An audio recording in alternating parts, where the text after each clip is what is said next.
Bapak dan Ibu, alhamdulillah kedua pembicara kita hari ini telah hadir. Ya, mungkin beberapa saat ke depan kita akan segera memulai kegiatan webinar kita hari ini. Pak Adi, punten mungkin saya mau tanya dulu, nanti Bapak berkenan akhir kegiatan atau bagaimana Pak? Takut ada kesibukan lagi mungkin nanti Bapak. Oh iya, ya mungkin ini saya di awal ya berarti ya, di awal Ya, itu. di awal. Di awal. Ya. Dan nanti saya berusaha untuk bisa ikut sampai selesai. Cuma ini kalau pas nanti dari ini nanti saya bisa mohon izin nanti di tengah-tengah gitu Pak. Oh iya. Oke. Tapi insya Allah nanti saya berusaha untuk bisa sampai selesai menyimak Oh iya. bersama. Okay. Ya, terima kasih Pak Dr. Adi Nur Cahyono. Oke, Bapak dan Ibu, kita mulai saja mungkin kegiatan webinarnya. Bismillahirrahmanirrahim. Assalamualaikum warahmatullahi wabarakatuh. Alhamdulillah, puji syukur hanyalah milik Allah. Pada kesempatan sore hari ini kita bisa bersilaturahmi dalam sebuah yang mudah-mudahan majelis ini dirahmati oleh Allah. Ya, mudah-mudahan majelis ini mendapatkan keberkahan dari Allah Subhanahu wa taala. Kemudian tak lupa salawat serta salam mudah-mudahan terlimpah curahkan kepada junjungan kita Nabi besar Muhammad Shallallahu Alaihi Wasallam, ya seorang yang dengan kepribadian terbaik, ya memberikan teladan terbaik buat kita semua. Yang saya hormati Bapak Dr. Renat Adi Nur Cahyono pada kesempatan hari ini alhamdulillah telah hadir di tengah-tengah kita. Kemudian yang saya hormati juga pembicara yang kedua Bapak A. Juhanda MPD yang pada kesempatan hari ini juga telah hadir di tengah-tengah kita. Untuk kegiatan dan juga tak lupa saya sapa juga ya para peserta webinar yang alhamdulillah pada kesempatan hari ini juga telah banyak yang hadir. Saya lihat di daftar partisipan ada kurang lebih sekitar 117 orang yang hadir. Mudah-mudahan ke depan nanti akan bertambah banyak yang hadir. Ya, terima kasih Bapak dan Ibu guru hebat ya. Bapak Ibu dosen hebat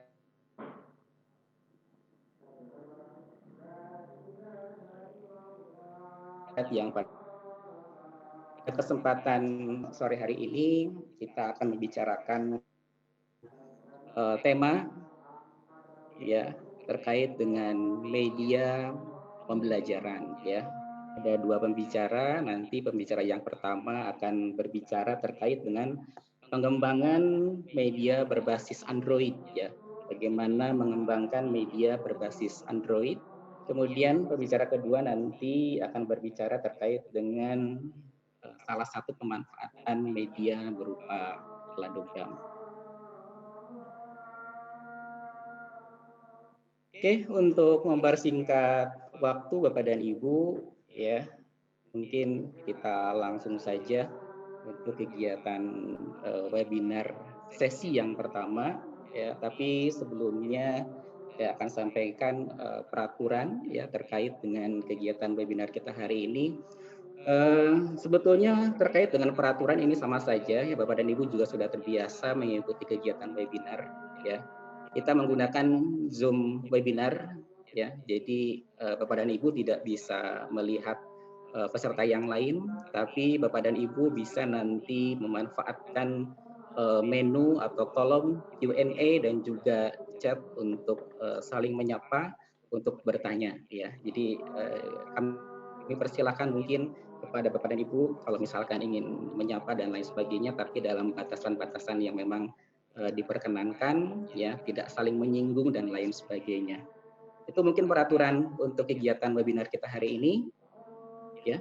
Oke, sebelum pembicara pertama Bapak Dr. Adi Nur Cahyono MPD ini menyampaikan paparannya ya.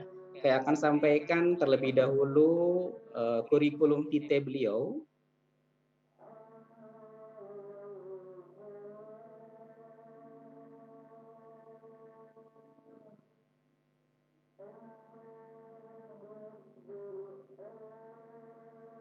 Ya.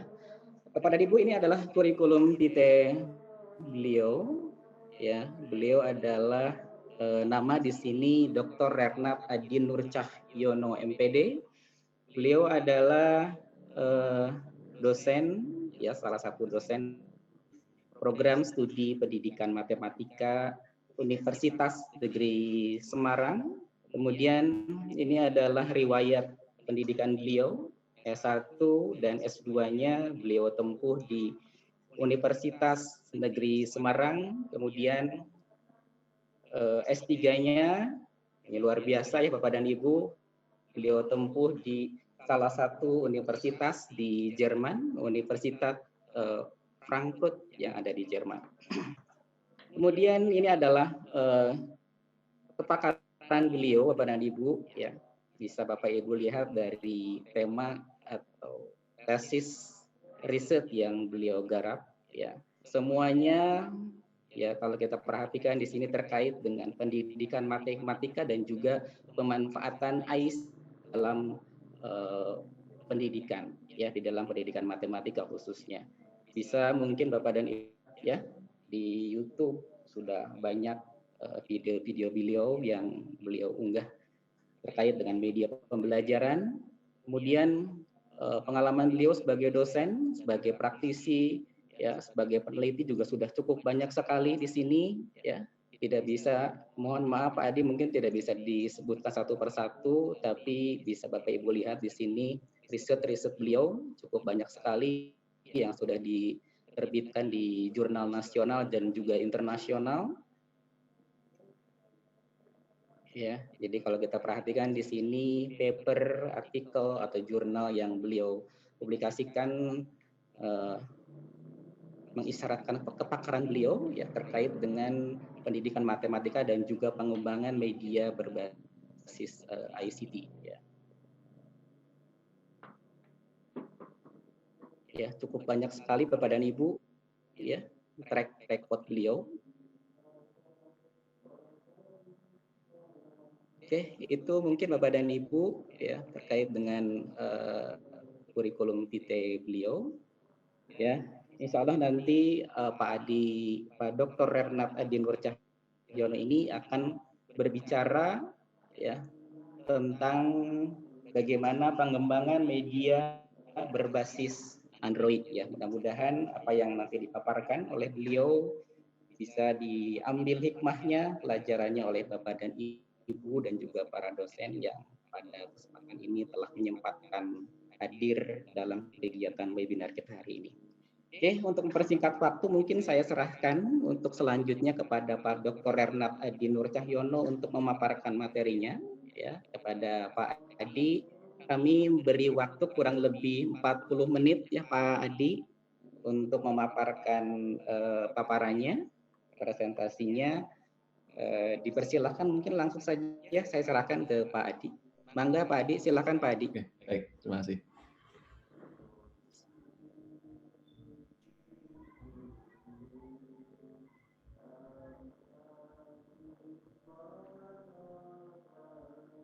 Bentar, saya siapkan paparan. Ya, silakan Pak Adi.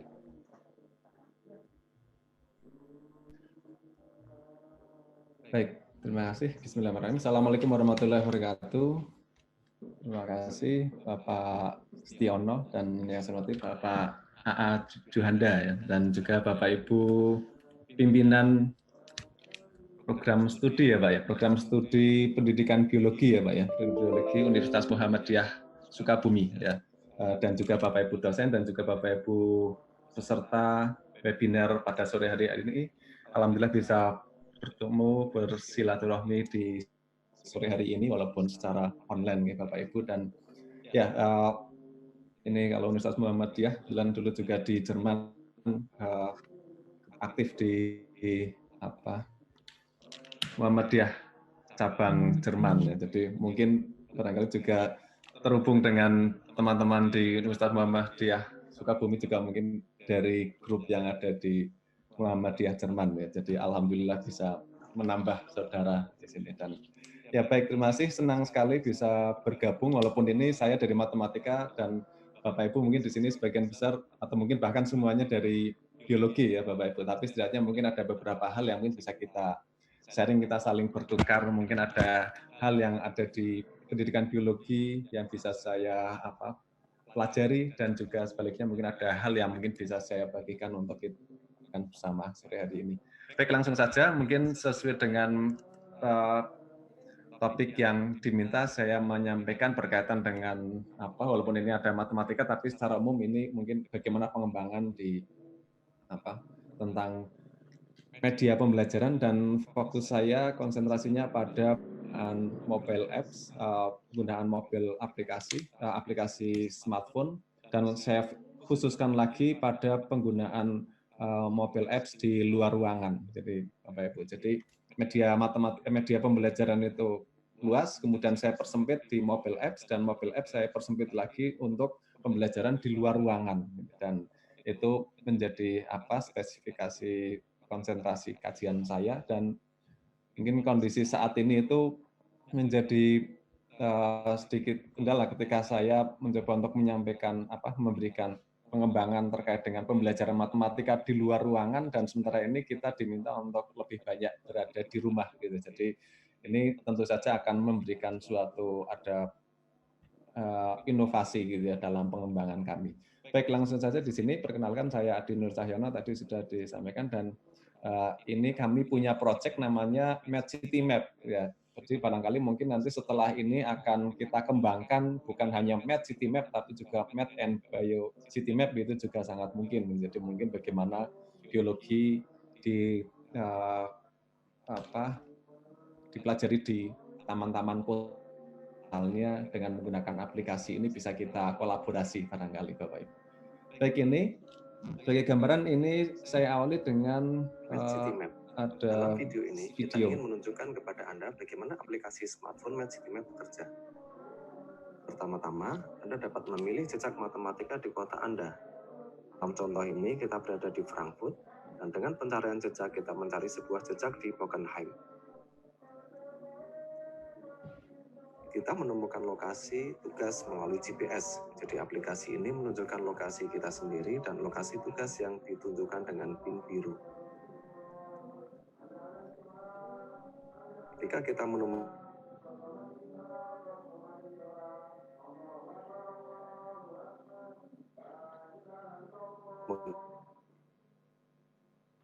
ini mungkin tidak terlalu mudah. Jadi kita memiliki 3 petunjuk yang sebelumnya. Tampilan dari aplikasi yang kami kembangkan untuk baik untuk Android maupun untuk iPhone, dan ini aktivitas siswa di luar ruangan dengan bantuan HP yang ada aplikasi yang kami kembangkan. Kasus ini lebih banyak tentang mengukur dan membuat model. Nah, ini mungkin bisa kita kombinasikan ketika kita ada kegiatan di luar ruangan, selain belajar matematika juga mungkin Bapak Ibu dari biologi bisa membuat soal-soal yang berkaitan dengan biologi yang ada di sekitar kita. Ya, ini ada pertanyaan yang harus dipecahkan, dan ada pertanyaan dan ada umpan balik, dan kita bisa ini tidak sempurna, tapi mendapatkan skor dan sebagainya. Dan kita melanjutkan ke aktivitas ke soal-soal yang berikutnya. Karena jawaban belum sempurna, kita perlu melihat contoh solusi dan melihat apa yang penulis lakukan untuk menjawabnya. Ini adalah bagaimana MathCityMap bekerja, dan kami berharap Anda senang dalam mengeksplorasi matematika di luar ruangan. Kerjasama kolaborasi antara beberapa universitas dan pusatnya ada di Jerman. Yaitu sebagai gambaran awal terkait dengan apa yang kami kembangkan, dan ini prinsipnya seperti ini Bapak Ibu. Jadi belajar matematika dan kita mengimplementasikan di luar ruangan dan mencari ada beberapa objek-objek matematika yang ada di luar ruangan, dan kita bisa memecahkan permasalahan dan dipandu oleh sebuah aplikasi yang kami kembangkan.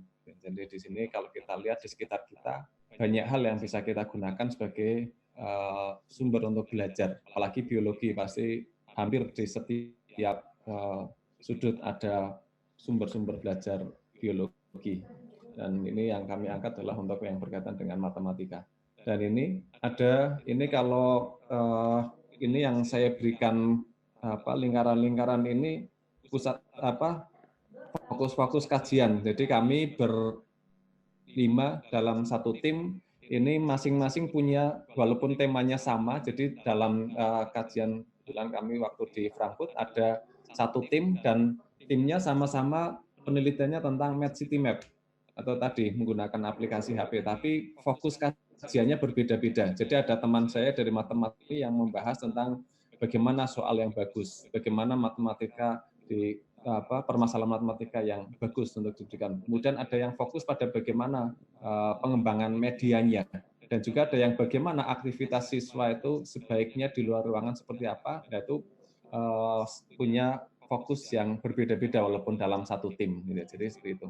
Dan ada juga yang bagaimana mengembangkan pemasarannya itu bagaimana setelah aplikasi ini dibuat, bagaimana publikasi dan kemudian promosi dan sebagainya itu dari teman dari manajemen dan dari komunikasi. Gitu. Jadi kami bekerja dalam tim, gitu. Jadi tidak mungkin, dan juga termasuk ada yang mengembangkan aplikasinya sendiri itu juga ada anggota tim yang fokus pada programming dari teman dari komputer. Baik, ini prinsipnya saya kira juga ini teori dalam pembelajaran yang umum gitu ya. Jadi di siswa ini yang kami gunakan adalah konstruktivisme dari Westerveld dan Immanuel Kant 22 yang kami gunakan sebagai dasar untuk pengembangan. Jadi memang pengembangan aplikasi, pengembangan media secara umum itu harapannya juga berdasar pada teori dan konsep-konsep yang ada, gitu ya. Dan ini prinsipnya kita menggunakan didaktikal situasi didaktis. Jadi ketika ada siswa akan mencapai suatu pengetahuan dan ini kita perlu menyiapkan. Jadi guru bukan memberikan info atau pengetahuan baru, tapi guru memfasilitasi membuat sebuah lingkungan belajar, dan lingkungan belajar ini dikemas dalam bentuk permasalahan dan ada semacam bantuan. Jadi dari dua komponen ini yang akan membentuk sebuah lingkungan belajar di mana siswa itu dapat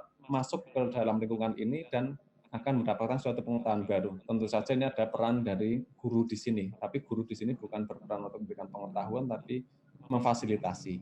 Dan ini harapannya siswa juga dapat termotivasi dan dapat meningkatkan performa mereka. Jadi ini, dan lebih spesifik problem yang kami berikan dalam situasi aktivitas dalam konsep matrials, ya. Jadi ini ada konsep di matematika namanya matrials. Seperti kalau di pramuka itu mencari jejak. Jadi kalau di pramuka ada pencarian jejak, mencari jejak dan sebagainya. Ini prinsipnya sama, tapi kami kembangkan, kombinasikan dengan penggunaan aplikasi.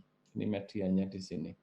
Yaitu prinsip pengembangannya, dan ini dari dua hal ini sebenarnya ini konsep lama, ini tahun 2004 itu sudah dikembangkan, bahkan tahun 84 ini. Jadi tahun 84 sudah dikembangkan, tapi ini ada kebaruannya ketika kami membawa peta yang secara manual ini kita angkat ke dalam bentuk digital, dan dari bentuk digital ini kita kembangkan terus ini. Ya, ini aktivitas yang kami lakukan bersama guru-guru. Jadi tidak mungkin teori yang kita gunakan saja, tapi juga harus berdiskusi dengan guru ini, dengan teman-teman dari MGMP di Kota Semarang. Kami berdiskusi dan saya undang profesor dari Frankfurt untuk bertemu langsung dengan Bapak Ibu guru, karena banyak juga ternyata teori yang ketika kita implementasikan di lapangan itu tidak cocok. Ini yang penting. Kita mungkin bagi teman-teman di kampus itu juga tidak ada salahnya kalau kita sering-sering berkomunikasi dengan Bapak Ibu guru di lapangan yang lebih tahu kondisi di lapangan. Jadi ini yang kami kerjakan, teori kita cross-check dengan pengalaman Bapak Ibu guru.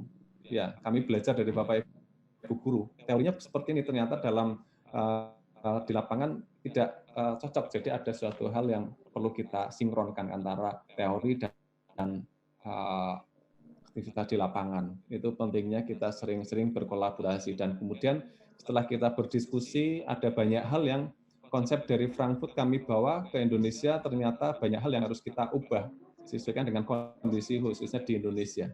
Kemudian kami bersama Bapak Ibu guru membuat soal, ini ada guru ya Bapak guru SMP ini semangat menaik ini di Kota Lama di Lawang Sewu, Bapak Ibu, di Semarang. Kalau mungkin Bapak Ibu berkunjung ke Semarang, ini di depan Lawang Sewu ada aktivitas matematika yang kami buat juga di sana. Kemudian membuat aplikasinya. Ya. Jadi kalau temanya hari ini tentang Android, memang konsep awalnya kami kembangkan yang lebih mudah dan lebih banyak digunakan oleh siswa di Indonesia, Android. Jadi yang awal kami kembangkan adalah Android. Baru pada tahun 2016-an baru kita tambah untuk platform yang lainnya. Jadi memang di sini berdasarkan hasil diskusi ini lebih banyak anak-anak itu pakai Android. Jadi ya ini akhirnya kami buat, dan kalau Bapak Ibu nanti mungkin secara teknis, kalau ini mungkin ini karena webinar tidak kita bahas secara teknis. Kalau secara teknis bisa Bapak Ibu mungkin barangkali juga Bapak Ibu juga sudah banyak yang menggunakan. Kami gunakan App Inventor. Jadi Bapak Ibu bisa mengunjungi MIT App Inventor. Jadi untuk membuat aplikasi smartphone yang lebih sederhana. Kemudian setelah kita mendesain, kemudian kembali lagi ke Bapak Ibu guru untuk mengevaluasi dan melakukan validasi soal-soal yang kita buat dan aplikasinya praktis atau tidak. Ya, jadi ini menggunakan konsep desain riset. Ketika kita kembangkan, kemudian kita desain, kemudian kita kembangkan. Setelah kita kembangkan, kita lihat kepraktisannya bagaimana. Setelah lihat kepraktisannya sudah oke, baru kita kita lihat kepraktisannya di lapangan dalam kelompok-kelompok kecil dan juga kelompok besar. Jadi ini ada tahapan simulasi dan ini aktivitas siswa. Ada beberapa lokasi, awalnya di Kota Semarang itu ada 87 permasalahan yang ada di 13 root awalnya pada tahun 2015 ini. Ini prinsipnya yang kami gunakan seperti ini, yang konsep yang kami gunakan. Jadi ada sebuah rute belajar. Mungkin ini kalau kita buat secara umum bisa jadi belajar biologi misalnya, ada permasalahan-permasalahan yang bisa kita berikan. Ini guru-guru yang membuat, Bapak Ibu. Jadi ada 1, 2, 3, 4, 5, 6, ada 6 permasalahan. Kemudian siswa dari ruang kelas bawa HP, kemudian mencari lokasi soal ya, menggunakan fitur GPS. Setelah ketemu ada permasalahan, kemudian dipecahkan. Ini sebagai contoh permasalahannya kalau di dalam matematika. Dan juga ada bantuan, karena prinsipnya ini adalah belajar, bukan tes. Jadi itu. Ya, setelah mereka ketemu jawabannya atau mungkin menyerah, harapannya tidak menyerah, tapi ketemu jawabannya dan ada bantuan-bantuan, pergi mencari lokasi yang baru, dan seterusnya. Dan ini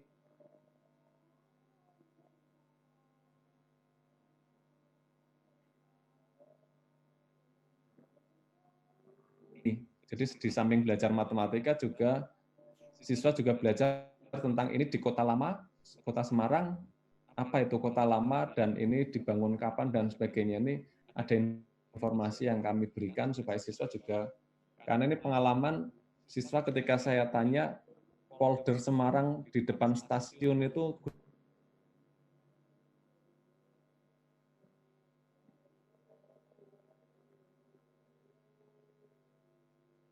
banjir di Kota Semarang. Jadi karena Kota Semarang juga sering banjir gitu, mungkin dari dulu, dan itu gunanya polder. Jadi itu di situ kita gunakan. Kemudian ada Tugu Muda di Kota Semarang. Nah, ini setelah siswa melakukan aktivitas, ada pertanyaan yang harus dijawab dan ada alat yang harus dibawa. Kemudian siswa dapat mengisikan jawaban dan bisa mengecek. Kalau masih salah, ada bantuan. Sehingga harapannya tidak pulang ke kelas tanpa pengetahuan baru, tapi di sini ada suatu proses belajar yang dilakukan dan ada suatu pengetahuan yang didapat. Ini contoh bantuan dan contoh feedback. Ya, jadi perlunya kita memberikan feedback karena guru tidak bisa mendampingi, walaupun ini juga tetap ada pengawasan dari guru, tapi guru tidak sepenuhnya selalu mendampingi dan memberikan bimbingan bantuan karena sudah difasilitasi dengan lingkungan belajar secara digital ini. Ini kemudian ada yang sekilas tentang objek dan seterusnya, dan bisa kembali ke peta dan seterusnya. Ya, dan ini prinsipnya satu kelas dibagi menjadi, ada tugasnya 6, berarti ada 6 kelompok. Kelompok 1 mengerjakan kelompok nomor 1 dan seterusnya berputar, sehingga tidak terjadi penumpukan satu lokasi dengan banyak kelompok yang mengerjakan di soal, misalnya soal nomor 1 semuanya. Jadi berputar terus. Ini contoh-contoh kegiatan siswa dalam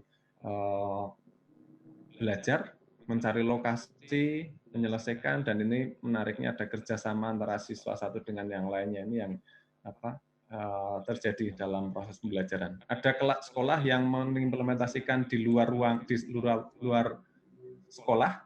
Ada juga sekolah yang dengan berbagai pertimbangan memutuskan untuk melaksanakan aktivitasnya hanya di dalam lingkungan sekolah saja. Seperti itu. Ini kemudian siswa menyelesaikan secara manual karena ada beberapa aktivitas fisik secara tertulis yang harus dilakukan oleh siswa juga. Seperti itu. Jadi tidak semuanya secara digital. Ini kemudian apa yang mereka pelajari. Jadi di sini ada literasi matematika yang dipelajari di sini, dan kalau lebih khusus di sini ada matematisasi, proses matematisasi. Ini contoh kerjaan dari siswa. Jadi walaupun menggunakan HP secara digital, tapi aktivitas siswa mengerjakan dan menulis itu tetap ada.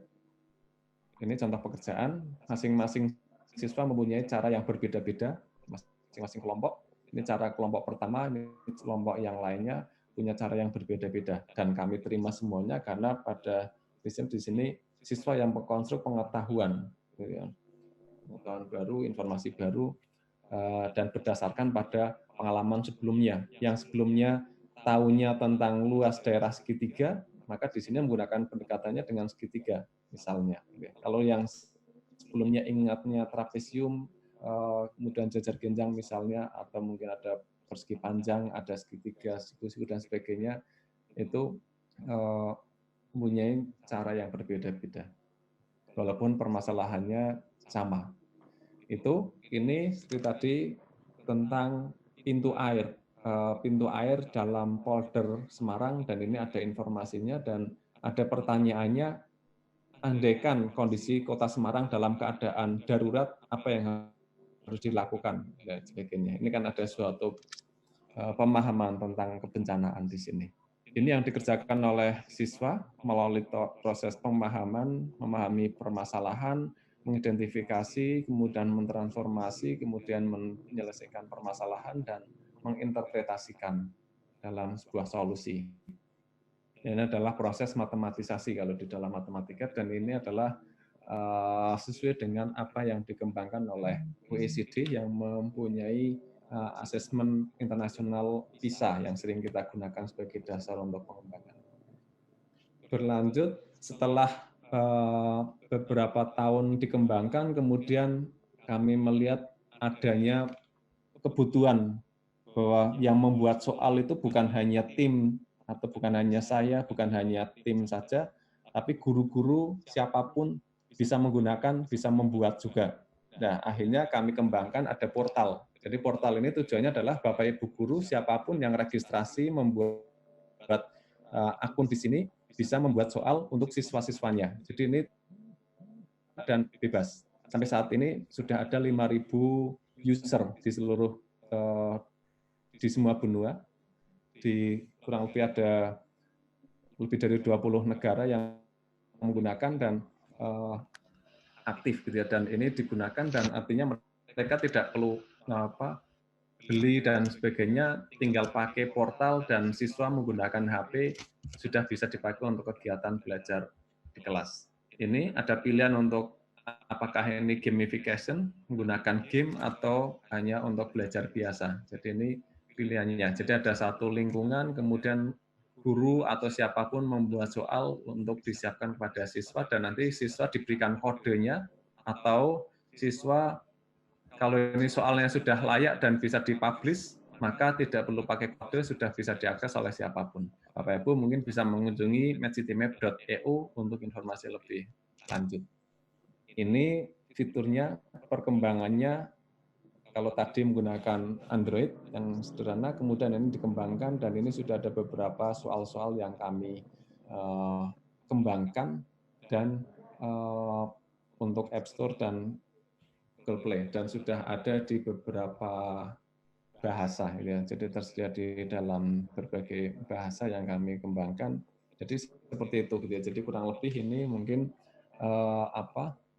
media pembelajaran yang kami kembangkan berbasis smartphone, aplikasi smartphone.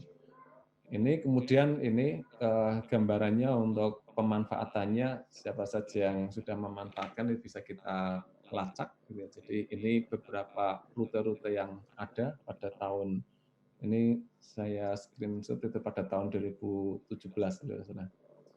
Ini dan ini hasil pengembangannya selama sejak tahun 2013 sampai 2017. Ini di sini telah didesain dan ini ada secara psikologis itu di kasih bahwa di sini motivasi yang mempengaruhi adalah secara intrinsik, ya. Karena ada ekstrinsik, ada intrinsik, dan dikelompokkan menjadi 4. Ada internal motivasi, kemudian ada amotivation. Jadi amotivation itu ketika siswa ke lapangan tapi tidak tahu apa yang akan mereka lakukan, jadi hanya sekedar ya keluar saja, misalnya itu amotivation. Tapi di sini dari hasil kajian menunjukkan bahwa di sini motivasinya adalah intrinsik. Ini beberapa rekomendasi yang diberikan dan ini perlunya ada pengembangan lebih lanjut. Ya, bagaimana? Mungkin ini Bapak Ibu secara detail, mungkin tadi informasi secara detail tentang bagaimana mengkaji, meneliti, dan informasi secara detail tentang proses-proses pengembangan dan bagaimana mengembangkan medianya itu sudah saya tulis di sebuah buku. Ya mungkin Bapak Ibu mungkin barangkali ada yang berminat untuk membaca, silakan. Ini bukunya tentang aplikasi mobile apps.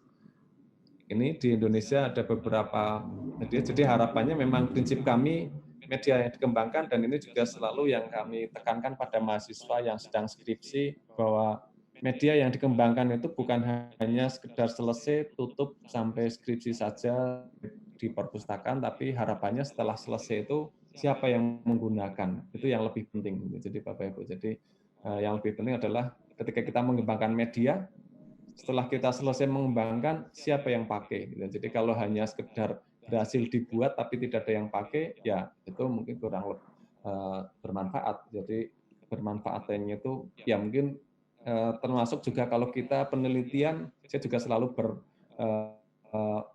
pada teman-teman bahwa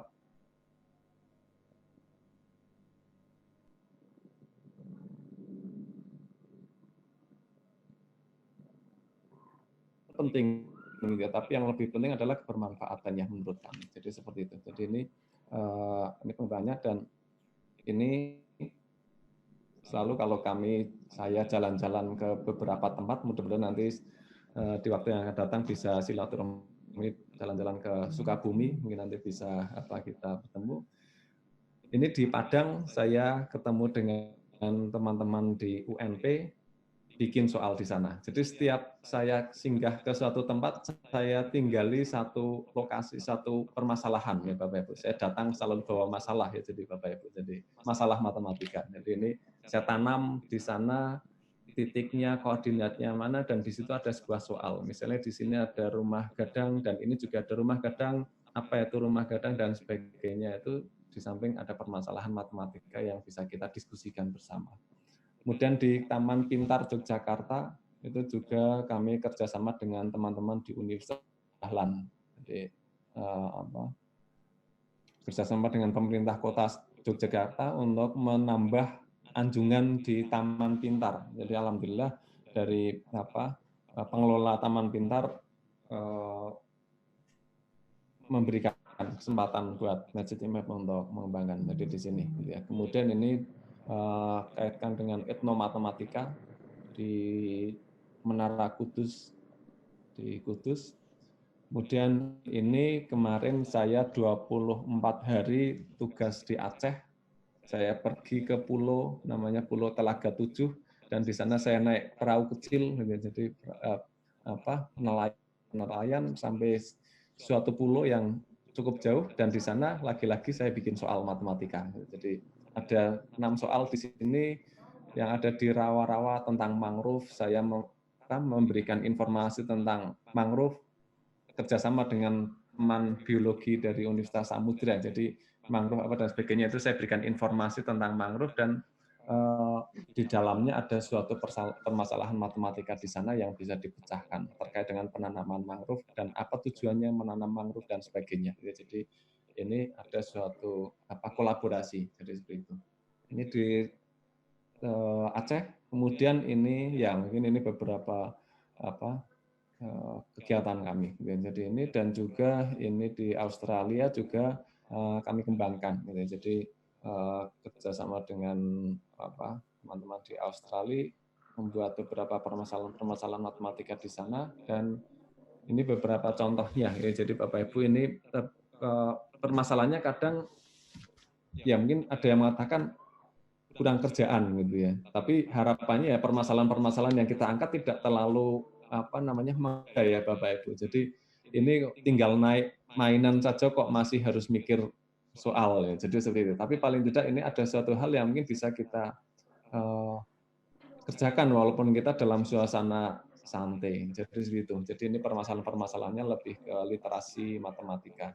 Gitu. Dan ini juga kita berikan suatu permasalahan dan ya oleh karena sekarang kan banyak yang mengatakan bahwa sini era revolusi 4.0 ada augmented reality, virtual reality, maka ini juga saya berpikir bahwa apa yang saya kembangkan tahun 2013 itu sudah ketinggalan. Jadi oleh karena itu perlu ada suatu pengembangan inovasi lebih lanjut, gitu ya. Dan ini kami kembangkan untuk MedCityMap itu ditambahkan dengan fitur augmented reality, gitu. Dan ini adalah aktivitas guru. Kami sering mengundang guru ke laboratorium matematika di UNES, diskusi, bermain, belajar bersama dengan Bapak Ibu guru dan memecahkan suatu hal yang mungkin perlu kita diskusikan.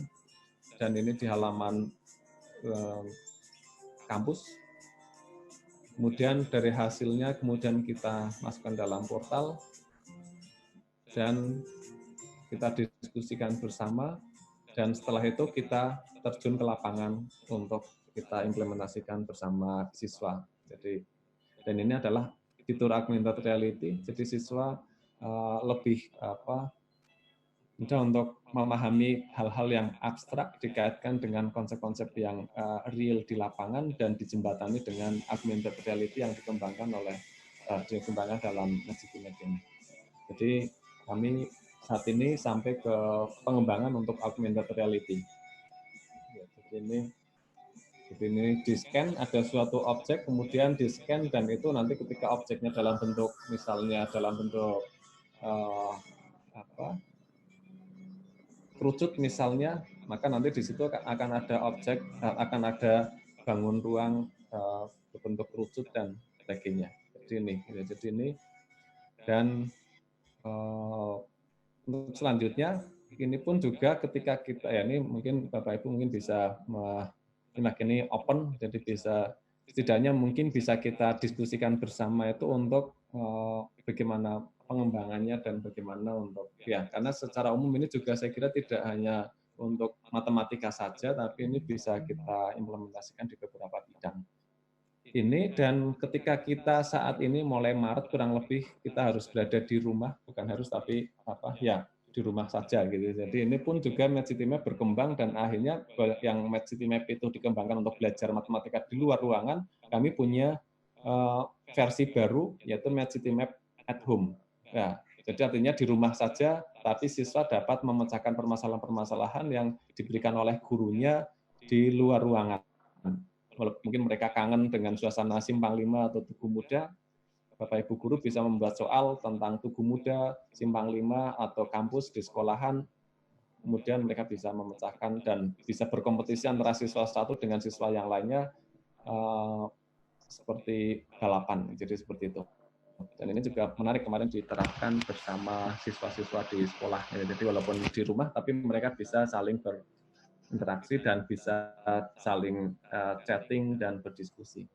Ya, itu yang kurang lebih yang kami kembangkan berkaitan dengan media pembelajaran. Ini mungkin media pembelajaran yang saya sampaikan sore hari ini tentang media pembelajaran untuk siswa, untuk sekolah. Jadi walaupun mungkin saya beberapa kali, mungkin saat ini selama dari Maret sampai Juni ini sering diundang di beberapa kampus, tapi lebih banyak bicara tentang blended learning, jadi tentang pembelajaran online. Jadi kemarin di Poltekkes, Politeknik Kesehatan, membahas tentang kuliah online untuk mahasiswa kesehatan, gitu ya, banyak praktek itu bagaimana. Kemarin saya diundang, dan kebetulan di UNES juga saya diminta untuk mengelola e-learning. Jadi e-learning di Universitas Negeri Semarang yang sebelumnya kami kembangkan untuk blended learning dan akhirnya sekarang dikembangkan untuk full online. Dan nampaknya semester depan itu juga masih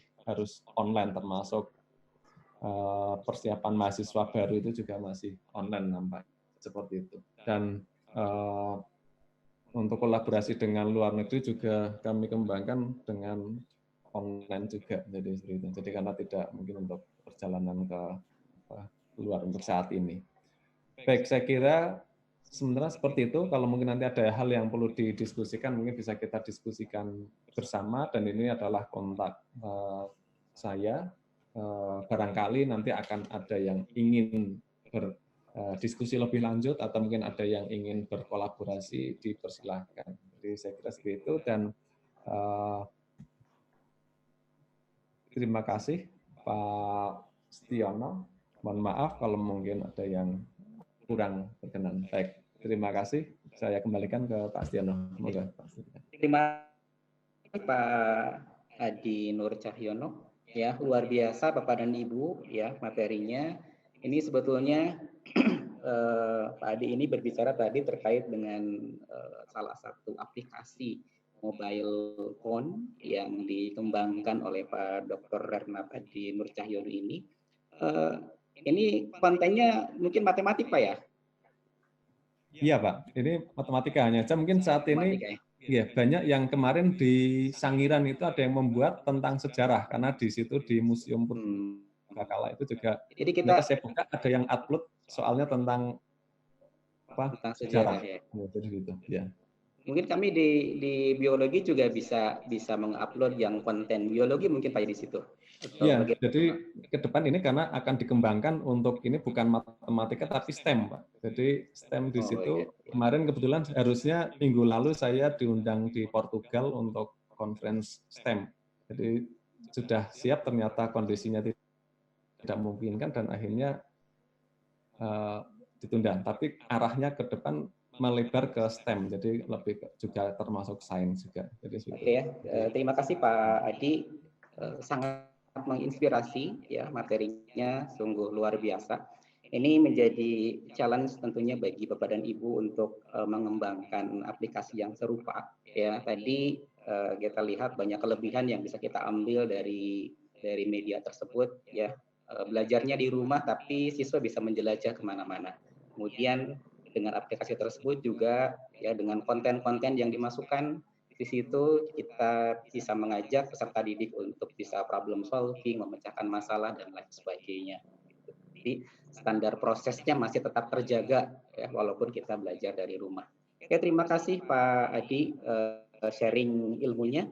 Mungkin saya tawarkan ke Pak Adi, mau langsung tanya jawab atau Bapak mau sholat dulu kemudian nanti di akhir bergabung lagi untuk menjawab pertanyaan?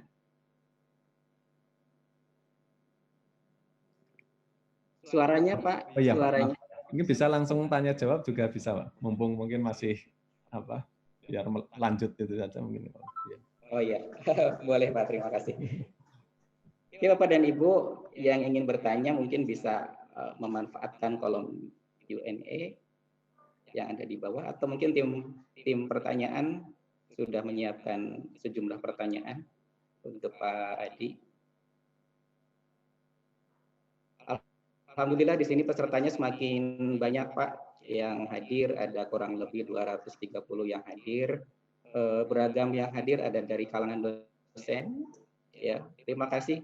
Alhamdulillah pada kesempatan hari ini juga hadir Ibu Prof. Nuryani Rustaman dari Pendidikan Biologi UPI. Ya, terima kasih Bu sudah hadir pada kesempatan hari ini. Kemudian juga ada dari Bapak Ibu Guru pengawas, kepala sekolah, dan yang lainnya juga telah bergabung pada kesempatan hari ini. Oke Pak Adi, kita lanjut mungkin Pak Adi ya ke tanya jawab. Di sini ada 3 pertanyaan untuk Pak Adi. Yang pertama, apakah ada aplikasi MathMap untuk mata pelajaran biologi? Kemudian yang kedua, bagaimanakah kriteria mobile aplikasi yang sesuai untuk pembelajaran daring di masa pandemi COVID? Dan yang ketiga, bagaimana tahapan pengembangan media ini? Apakah harus tim atau seperti apa? Ya. Mangga, Pak Adi, dipersilakan mungkin, Mangga. Ya, baik. Terima kasih. Jawab pertanyaannya. Oke, kalau untuk aplikasi CityMap ini memang awalnya dikembangkan fokus untuk matematika, tapi dalam perkembangannya nampaknya ini bisa dikolaborasikan. Gitu. Jadi kami sering menyebutnya itu materials, mobile materials, dan ini bisa kemudian ada beberapa guru yang kemarin dari mitra dari di sekolah itu ada yang antara guru matematika dan guru bidang studi lain itu berkolaborasi untuk membuat permasalahan yang ada di lapangan. Jadi siswa pergi ke lapangan tidak hanya keluar ruangan, tidak hanya untuk belajar matematika saja, tapi belajar untuk aktivitas, untuk materi yang lainnya juga. Bahkan juga ada kolaborasi antara guru matematika dengan pramuka. Jadi di samping belajar matematika, juga mereka menggunakan baju pramuka, tapi mempraktekkan kegiatan-kegiatan pramukaan. Jadi gitu. Jadi apalagi biologi ini sangat mungkin karena misalnya tentang tumbuhan, saya tidak tahu persis, mungkin sudah agak lupa ya, jadi materi-materi pelajaran ini, tapi setidaknya kan ada tumbuhan, mungkin ada tentang makhluk hidup, dan juga mungkin kemarin juga ada soal yang dibikin oleh seorang guru itu tentang ikan. Kebetulan di sekolah itu ada ikan, dan setelah baca-baca, beliau itu guru matematika, setelah baca ada standar ketika ikan apa, jenis apa, itu bisa dipelihara di satu kolam yang ukurannya sekian meter kubik misalnya, jadi itu. Jadi kalau kolamnya sekian meter kubik, ada berapa bibit ikan yang bisa ditebar di situ supaya sesuai dengan standar misalnya, sehingga ikannya sehat misalnya dan sebagainya. Itu kan lintas, jadi bukan hanya matematika saja, tapi juga ada siswa juga harus belajar tentang tentang makhluk hidup dan sebagainya. Jadi ini bisa dikolaborasikan. Jadi seperti itu. Kemudian untuk yang berikutnya, kriteria mobile apps yang sesuai untuk pembelajaran daring di masa pandemi. Ya, jadi ini mungkin mobile apps yang sesuai, tentu saja ini yang sesuai itu tergantung dengan istilahnya kalau di ini capaian pembelajaran yang akan dicapai gitu. Jadi seperti itu. Jadi saya selalu ketika menyampaikan terkait dengan pembelajaran daring di masa pandemi, aplikasi apa yang cocok gitu. Jadi itu. Walaupun mungkin saya dan teman-teman di kampus juga mengembangkan sebuah sistem, tapi saya tidak berani mengatakan bahwa sistem ini yang paling cocok gitu. Jadi tidak ada mobile apps yang paling cocok, dan itu sesuai dengan capaian pembelajaran yang akan dicapai, kondisi siswanya seperti apa, dan juga kondisinya seperti apa gitu. Jadi ada yang mengatakan teknologi yang paling bagus untuk pembelajaran apa? Teknologi yang ada, katanya seperti itu. Jadi tapi yang setidaknya kriterianya yang ya seperti tadi, kriterianya ya sesuai dengan apa yang akan dicapai gitu. Jadi seperti itu. Jadi misalnya sebagai contoh misalnya di matematika misalnya, kalau di sini pembelajaran ini terkait dengan keruangan, misalnya kalau di matematika ada geometri berkaitan dengan objek-objek yang fisik, dan kebetulan saya juga mengampu mata kuliah yang menyiapkan siswa untuk tentang robotik dan sebagainya, itu kan ini di masa pandemi daring yang seperti apa, itu kan berarti aplikasi mobile yang ada simulatornya, jadi bisa mensimulasikan 3 dimensi, kemudian virtual misalnya robotnya tidak dalam bentuk fisik tapi secara virtual misalnya, seperti itu. Jadi kemudian kalau misalnya hanya untuk diskusi, itu juga kalau diskusi di matematika harus ada equation, itu juga harus ada kriteria terkait dengan dukungan support untuk matematika. Jadi ada kriteria untuk mensupport untuk konten, misalnya di matematika atau mungkin di biologi harus menampilkan sebuah gambar atau video dan sebagainya, berarti itu mobile apps yang sesuai ya, berarti yang mendukung kriterianya mendukung aktivitas itu. Kemudian ada supporting ini bagaimana kalau misalnya ini juga terkait dengan bagaimana seperti tadi kenapa kok mengembangkan sampai ke portal, karena mobile apps itu harapannya hasil kajian kami di awal ketika yang membuat atau yang menambahkan konten atau mengedit konten aplikasi mobile apps yang kita kembangkan itu hanya developernya saja, itu juga kurang. Jadi harapannya akan lebih baik, kriterianya adalah user itu bisa melakukan manipulasi, mengedit, menambah, mengurangi konten atau mengganti. Jadi seperti itu. Jadi itu juga kan banyak gitu ya. Jadi sekarang ada aplikasi mobile tapi ternyata tidak banyak yang menggunakan. Kenapa? Karena isinya itu dan kita tidak bisa mengedit, tidak bisa mengganti, tidak bisa mengupdate isi dan sebagainya. Ya. Lanjutan. Gitu ya. Jadi banyak mobile apps yang dikembangkan tapi layanan istilahnya kalau di kendaraan itu kan ada layanan purna istilahnya purna jual. Jadi setelah itu kan ada servis dan sebagainya itu layanannya. Ya. Jadi mobile apps yang ini juga sama. Jadi harapannya ketika kami mengembangkan media itu juga ini termasuk di masa pandemi ini bagaimana itu kan juga kami mempunyai solusi. Terus ini setelah aplikasi ini saya pakai tapi kondisinya seperti ini, apa yang harus kami lakukan? Jadi kami memberikan informasi cara menggunakannya dan ya tentu saja di sini tidak keluar rumah dan sebagainya itu kan berarti di sini memfasilitasi aktivitas mobile apps yang ada di sini yang dikembangkan.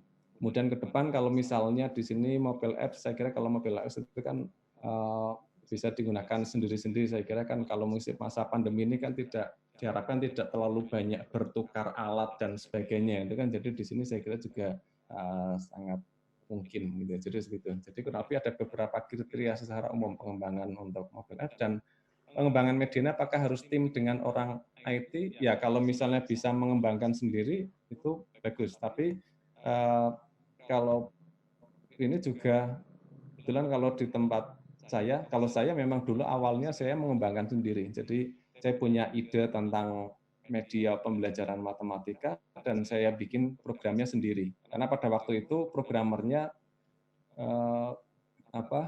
ganti gitu ya, ganti dan padahal saya harus terjun ke lapangan. Akhirnya saya lembur, saya bikin sendiri. Gitu. Jadi saya bikin sendiri, dan saya bisa ke lapangan sesuai target. Kalau tidak, saya bisa mundur sekian tahun kan gitu. Jadi tapi akan lebih kalau memang di sini kalau kita kerja tim, ya misalnya ada dari biologi murni, misalnya ada dari pendidikan biologi, karena memang dua bidang ini walaupun terkait, walaupun dekat, tapi ini juga punya kekuatan masing-masing. Jadi saya juga kolaborasinya saya dengan teman dari matematik murni dan saya dari pendidikan matematika dan saya kolaborasinya dengan teman IT yang mengembangkan tentang media dan juga ini juga berkembang kami kerjasama dengan teman-teman yang berkaitan dengan bagaimana cara memasarkan, bagaimana mempromosikan dan sebagainya. Karena saya sendiri tidak bisa promosi, jadi ya serahkan pada ahlinya. Jadi seperti itu. Itu akan lebih baik. Jadi artinya kalau kita bisa berkolaborasi, kenapa tidak? Jadi ke depan itu kan arahnya kan kita kolaboratif gitu ya. Jadi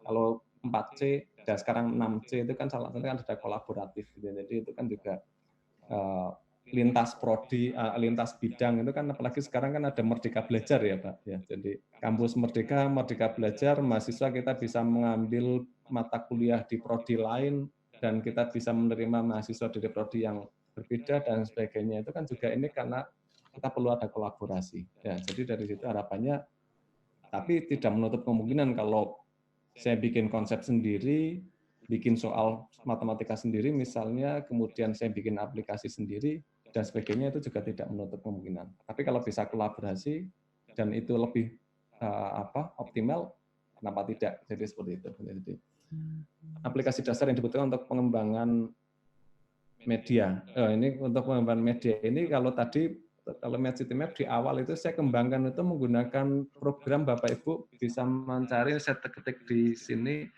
App Inventor Bapak Ibu. Mungkin Bapak Ibu bisa. Ini saya ketik di mungkin ini masuknya di panelis ya Pak ya? Iya, masuk di panelis app Inventor. Ya, mungkin ini ya. Itu yang dikembangkan oleh HPP, MIT Amerika. Ya. Jadi ini programmingnya sederhana Bapak Ibu, jadi bukan programming yang coding menggunakan bahasa program yang rumit dan sebagainya, tapi itu menggunakan blok. Jadi blok, if, ini, then, dan sebagainya itu mudah untuk dipelajari. Ini Bapak Ibu bisa, barangkali mungkin juga Bapak Ibu yang lain juga sudah pernah menggunakan. Ini yang saya gunakan, saya ajarkan pada mahasiswa untuk mata kuliah media pembelajaran itu yang standar, yang mudah, itu App Inventor Bapak Ibu. Jadi tinggal drag and drop saja. Jadi tidak coding yang kalau titiknya salah atau komanya salah itu tidak bisa di running dan sebagainya. Tapi kalau ini drag and drop, if ini, then ini, kemudian if ini nanti akan muncul gambar apa, jika ini nanti akan salah dan sebagainya, jika ini nanti akan apa, GPS-nya nanti akan memunculkan koordinat dan sebagainya. Jadi ini silakan, mungkin nanti bisa dicari.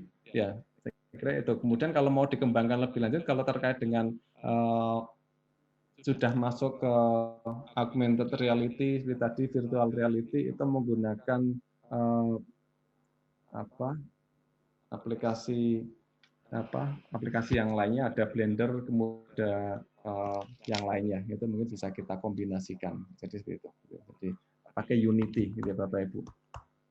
Jadi ini ada program namanya Unity itu untuk mengkombinasikan, mengembangkan untuk berkaitan dengan augmented reality dan juga virtual reality. Itu juga menarik untuk kita kembangkan. Terutama kalau biologi, kemarin dengan BPTIKP Jawa Balai Pengembangan TIK Pendidikan, itu kami mengembangkan virtual reality dan augmented reality untuk media pembelajaran untuk semua bidang studi, termasuk biologi. Kalau biologi lebih mudah karena banyak hal yang bisa kita simulasikan, misalnya masuk ke organ tubuh, kemudian lihat ada jantung dan sebagainya, kemudian masuk atau ini ada usus besar, usus kecil dan sebagainya, itu menarik gitu ya. Kalau di matematika apa yang bisa kita ini masih ini kubus itu kan juga saya kira tidak menarik gitu ya. Tapi kalau biologi itu banyak hal yang bisa kita angkat dan sangat menarik, itu terkait dengan AR dan VR. Jadi begitu. Saya kira seperti itu untuk pertanyaan yang ini Bapak yang ada Pak. Ya, terima kasih Pak Dr. Bernard Adi Nur Cahyono yang sudah menjawab sejumlah pertanyaan. Sebetulnya banyak pertanyaan Pak yang masuk, cuman kami tidak bisa akomodasi semuanya. Mohon maaf juga kepada para penanya. Ya, kami hanya bisa menampilkan ada 4 pertanyaan. Ya, mudah-mudahan yang pertanyaan keempat pertanyaan ini bisa mewakili aspirasi dari Bapak dan Ibu yang ingin bertanya. Oke, terima kasih Pak Adi sebelumnya ya atas share ilmunya. Insya Allah ini banyak manfaatnya, terutama bagi guru-guru biologi, bagi mahasiswa, bagi dosen. Ya, karena tadi kalau saya perhatikan cukup menginspirasi, ya, memotivasi kami untuk ya mengembangkan hal yang sama. Tadi juga Pak Adi sudah menyampaikan bahwa ada aplikasi Inventor yang bisa dimanfaatkan oleh Bapak dan Ibu untuk membuat aplikasi serupa yang Bapak Dr. Adi Nur Cahyono kembangkan.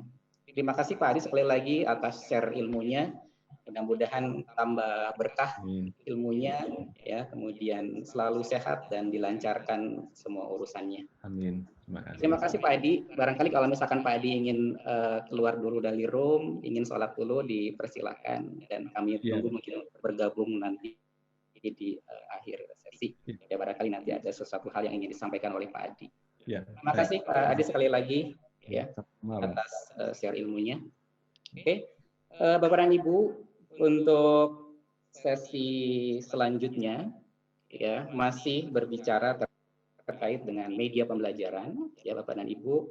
Alhamdulillah pada kesempatan hari ini sudah hadir juga pemateri yang kedua ya Bapak A. Juhanda MPD ya. Beliau adalah dosen pendidikan biologi FKIP Universitas Muhammadiyah Sukabumi. Kepakaran beliau adalah di asesmen ya, di asesmen sebetulnya dan juga media pembelajaran. Sehingga pada hari ini beliau ingin sharing ilmu terkait dengan salah satu media yang bisa dimanfaatkan ya oleh Bapak dan Ibu, khususnya Bapak dan Ibu yang mengajar IPA, ya mengajar biologi. Medianya terkait dengan kladogram, ya bagaimana mengembangkan membuat kladogram untuk media pembelajaran biologi, khususnya di topik klasifikasi dan yang lainnya.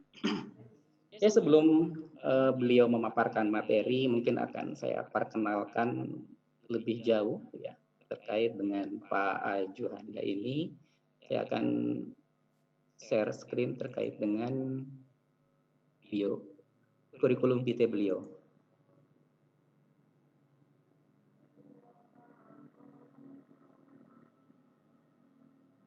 Oke.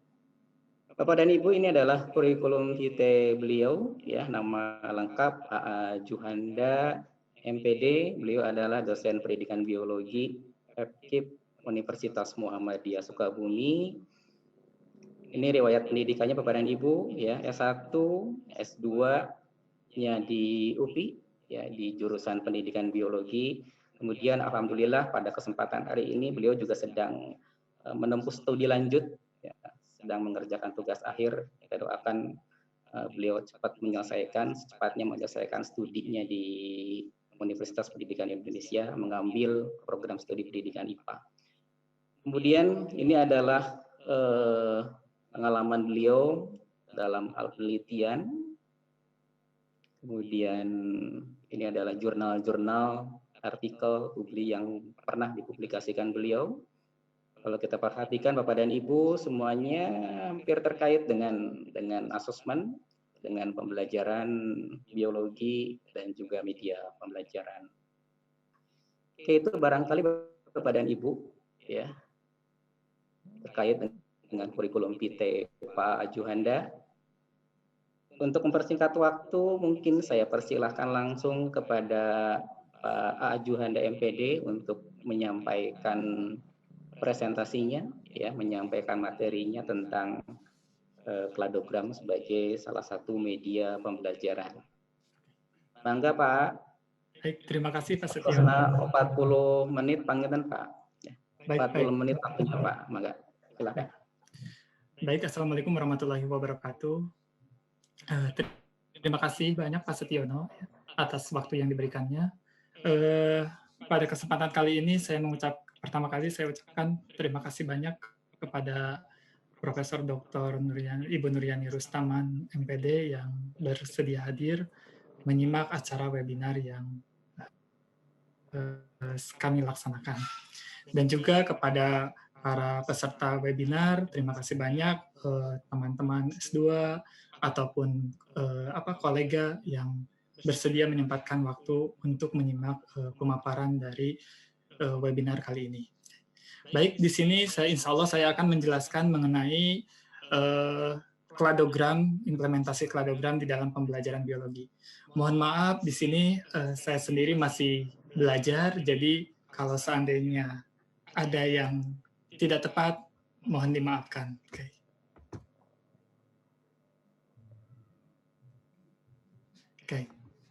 Baik, saya akan tampilkan dulu.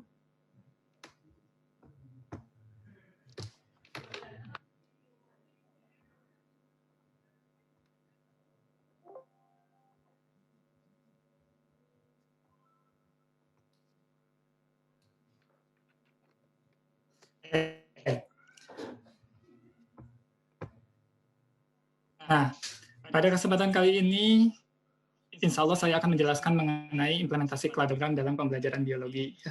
Mungkin materi ini tidak terlalu asing bagi Bapak Ibu, atau sudah pernah mendengar terkait dengan istilah kladogram. Dan kenapa saya mengangkat materi ini? Karena materi kladogram ini ternyata menjadi sebuah rujukan di dalam kurikulum revisi 2013 yang kemarin. Dan di situ dititik beratkan bahwa siswa itu harus memiliki kemampuan dalam kladogram.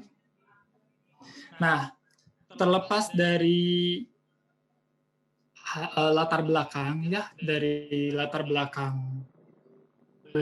latar belakang dari kladogram itu sendiri ya, Yang pertama saya menyoroti dari sisi ya, di mana biologi sendiri merupakan sains yang mempelajari tentang berbagai macam keanekaragaman makhluk hidup ya, di mana di dalam biologi juga terdapat yang namanya proses sains, produk, dan juga sikap sains itu sendiri. Nah, di dalam biologi ini keanekaragaman makhluk hidup itu biasa dikenal dengan keanekaragaman hayati ya, di mana keanekaragaman hayati ini di Indonesia khususnya ya sangat tinggi sekali. Seperti halnya misalkan di sini keanekaragaman hayati di kita itu berdasarkan yang saya kutip atau ada gambarnya dari Levy tahun 2014 bahwa banyak sekali dari segi penyebarannya, mau dari tumbuhan berbiji, tumbuhan lumut ya, di sini ada 40.000 tumbuhan berbiji, 2.400 spesies tumbuhan lumut ya, 80.000 tumbuhan spesies jamur, itu dari tumbuhannya. Begitupun juga dengan flora dan fauna ya, dengan faunanya, baik yang invertebrata ataupun yang vertebrata ya, bisa disimak di situ.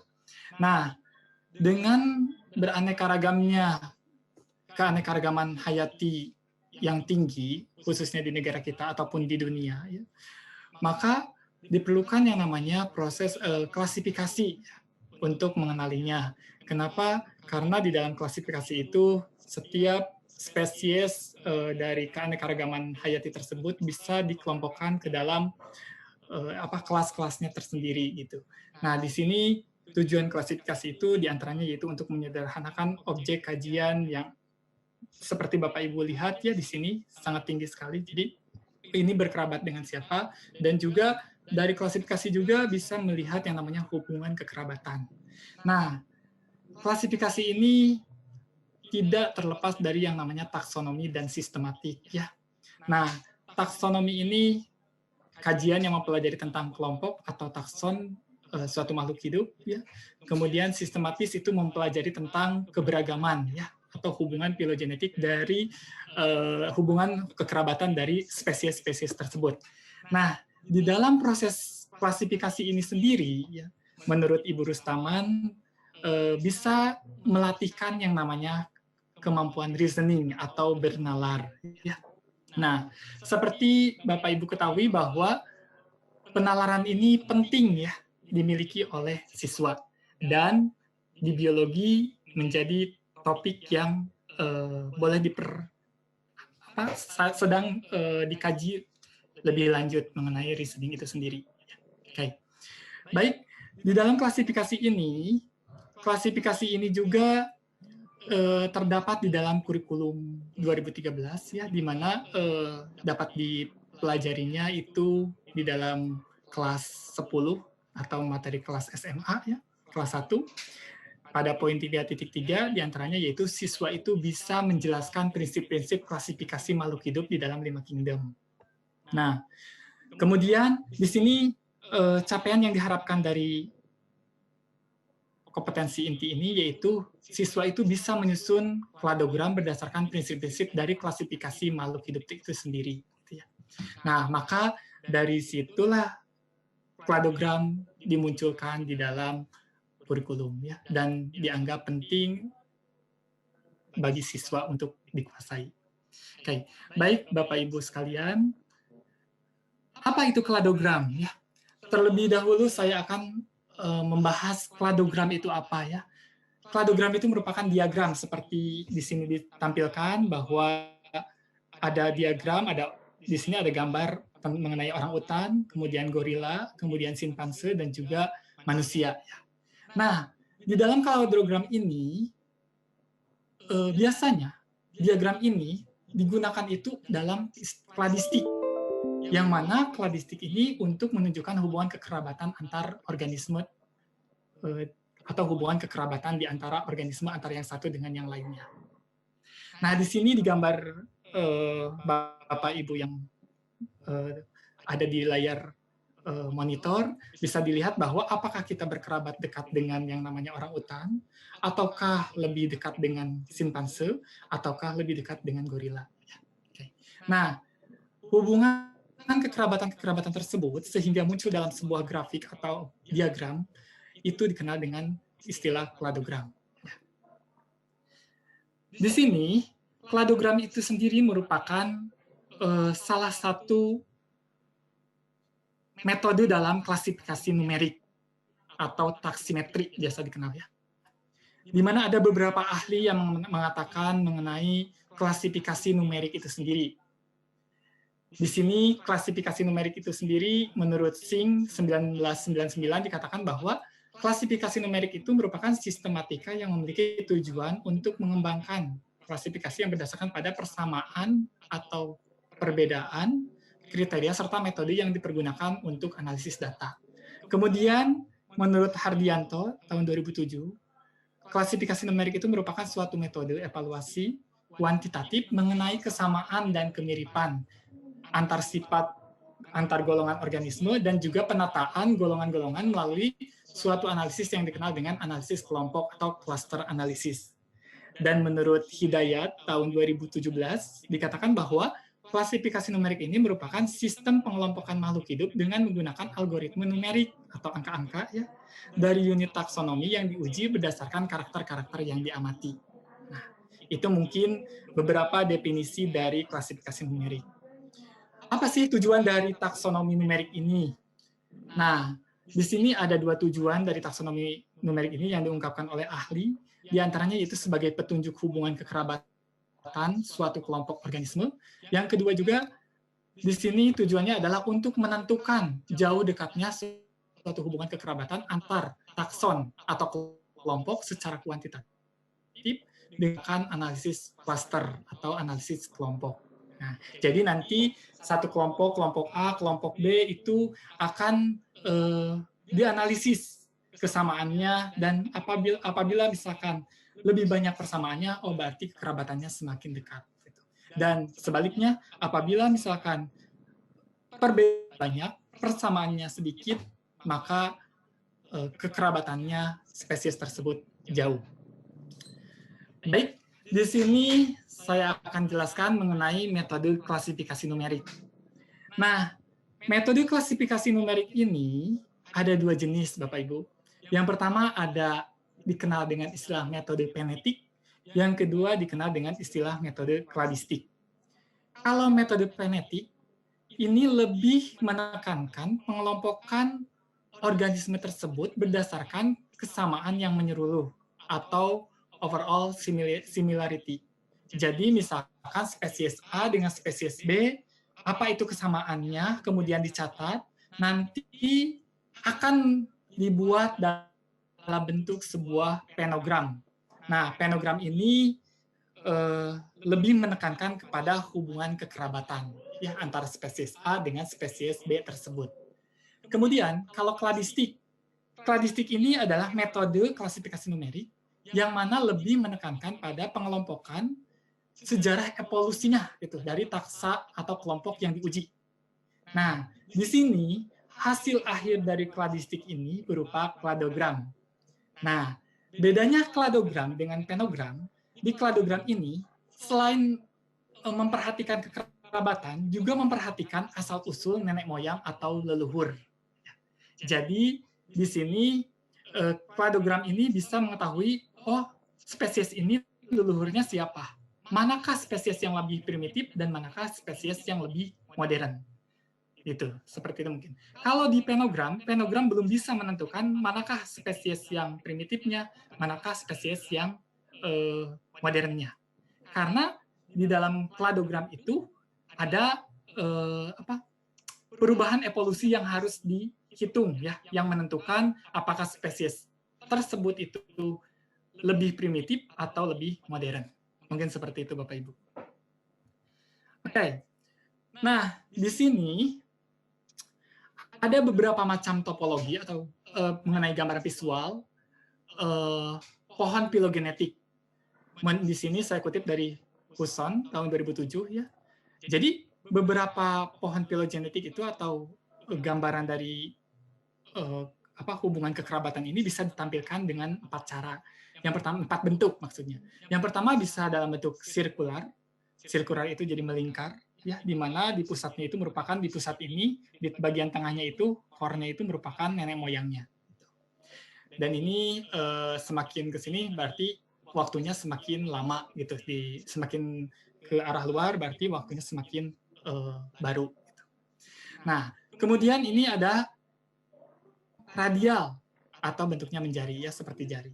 Kemudian ada dalam bentuk kilogram ya, seperti kilogram. Kemudian ada juga yang dalam bentuk kladogram. Nah, pada kesempatan kali ini insya Allah saya akan menjelaskan mengenai kladogram.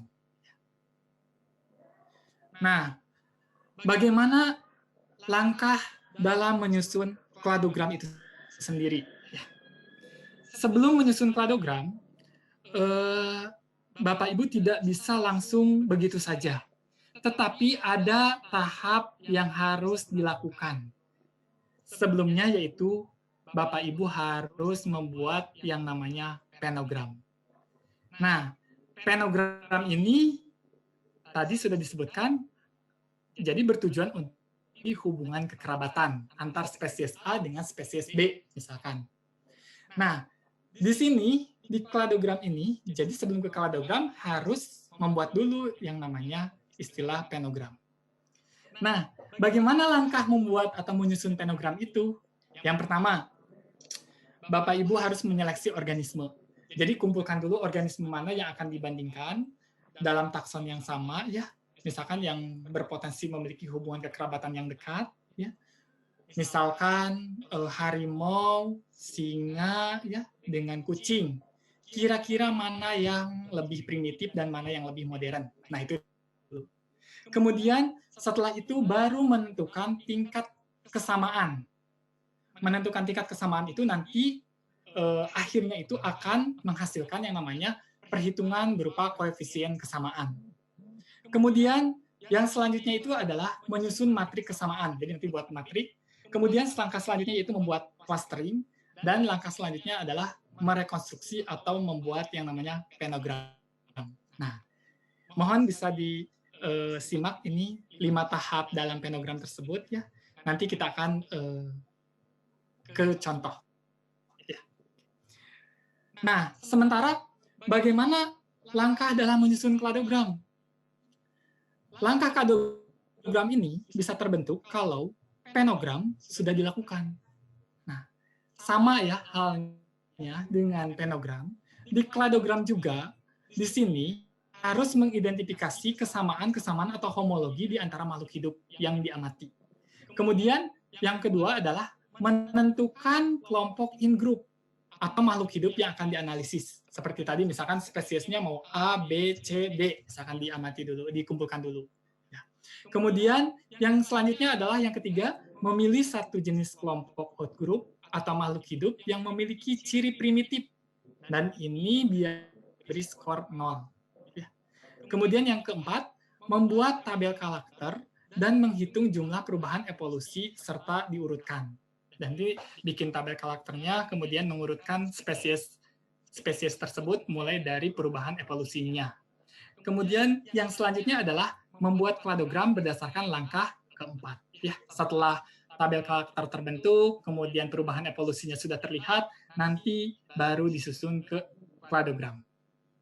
Nah, di sini ada beberapa gambaran mengenai kladogram. Jadi bentuk-bentuk kladogram ini tidak hanya seperti diagonal, ya, seperti ini, tetapi bisa juga vertikal atau rectangular right, ya, atau bisa juga ini diagonal tetapi ke bawah arahnya.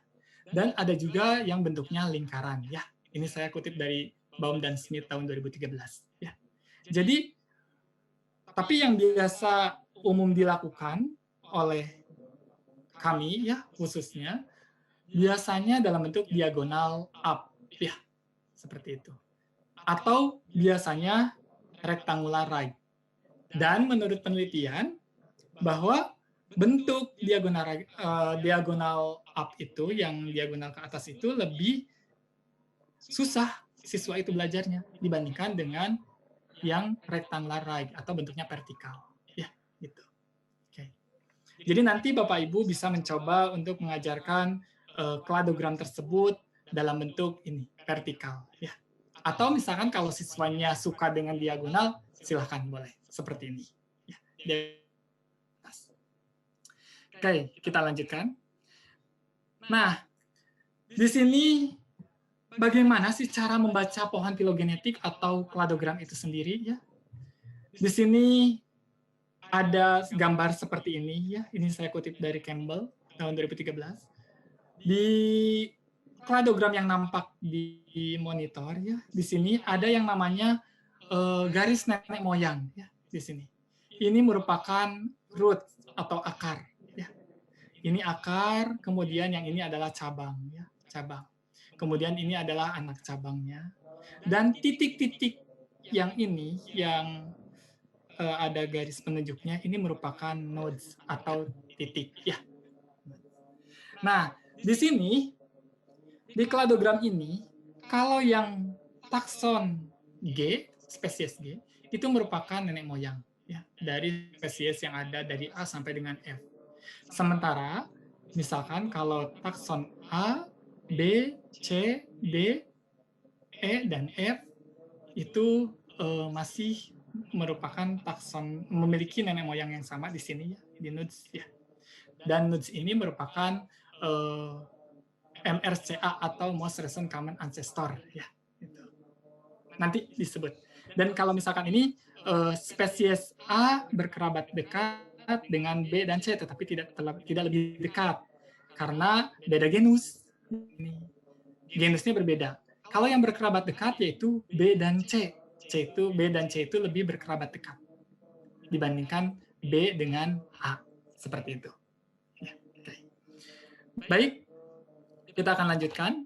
Di sini, di dalam kladogram, ada konsep-konsep yang harus Bapak Ibu pahami ya dalam membacanya.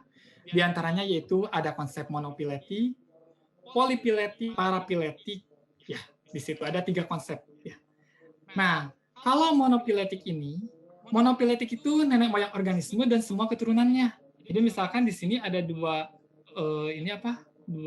genus yang berbeda. Kemudian ini ada nenek moyangnya. Nah, satu dari B, C sampai ke F ya, dari B ke F ini FGH ya, sampai dari B, C, D, E, F, G, H ini merupakan kelompok dari monopiletik ya, karena memiliki nenek moyang yang sama. Kemudian kalau polipiletik ya kelompok yang tersusun atas takson yang memiliki nenek moyang yang berbeda ya. Di sini kan sudah beda ya, C dan G dan D dan E ini kan C, kemudian G dan H itu kan F. Ya, di sini polipiletik itu antara E dan G. Nah, kalau parapiletik ya dia itu spesies nenek moyangnya organisme dan juga sebagian keturunannya. Jadi ini berbeda nenek moyangnya juga dengan yang B di sini. Jadi seperti ini dikenal dengan parapiletik. Nah, supaya tidak bingung ya, di sini saya kasih gambar ya. Yang monopiletik itu misalkan yang ini yang garis merah ya, dari spesies atau takson A sampai ke takson D itu adalah monopiletik ya, gitu. Terus kalau misalkan polipiletik misalkan ini EF dengan H itu polipiletik ya. Kemudian EF dengan BC itu polipiletik. Kalau misalkan parapiletik, misalkan itu dari C spesies C dengan spesies F ya, itu merupakan kelompok parapiletik. Kalau yang ini adalah outgroup atau nenek moyang. Nah, di dalam kladogram juga ya ada istilah mengenai karakter. Karakter-karakter tersebut ada yang sifatnya apomorfis dan ada sifatnya plesiomorfik. Kalau apomorfik itu adalah karakter yang berubah dan diturunkan dari in-group ya, dari taksa yang diamati gitu. Nah, dari in-group. Nah, di dalam apomorfik ini ada yang dikenal dengan syn-apomorfik dan juga auto-apomorfik. Kalau syn-apomorfik dikenal dengan karakter bersama. Kalau auto-apomorphik ini dikenal dengan karakter khas, ya, seperti itu. Kalau karakter plesiomorphik itu adalah karakter primitif yang terdapat pada outgroup atau nenek moyang. Oke, mungkin nanti lebih jelasnya. Nah, di sini kadang-kadang bingung gitu. Di manakah MRCA posisinya berada atau most recent common ancestor? MRCA ini biasanya terdapat di di bagian terminal ya, di sini. Di sini ada di bagian pertigaan antara spesies 1 dengan spesies 2. Nah, tengah-tengahnya ini dihubungkan dengan yang namanya MRCA atau most recent common ancestor. Ya, di sini nenek moyangnya gitu. Oke. Nah, di sini saya akan mencoba untuk mensimulasikan bagaimana kita membuat kladogram ya. Nah, seperti saya jelaskan sebelumnya bahwa sebelum membuat kladogram usahakan harus dibuat penetiknya dulu atau penogram terlebih dahulu ya. Nah, di sini misalkan ada spesies dari 4 marga misalkan. Ada yang spesies A, B, C, dan D ya. Dan karakter yang diamatinya itu ada 5 karakter. Yang pertama ada spata, yang kedua aromatis, yang ketiga perbungaan jantung, dan yang keempat adalah perbungaan tegak. Yang ketiga keempat perbungaan tegak, dan yang kelima adalah rizoma. Nah, di sini ada spesies-spesiesnya A, B, C, D. Langkah pertama yang Bapak Ibu harus lakukan diantaranya yaitu menyajikan spesies ke dalam matriks seperti ini. Ada spesies A, spesies B, spesies C, spesies D.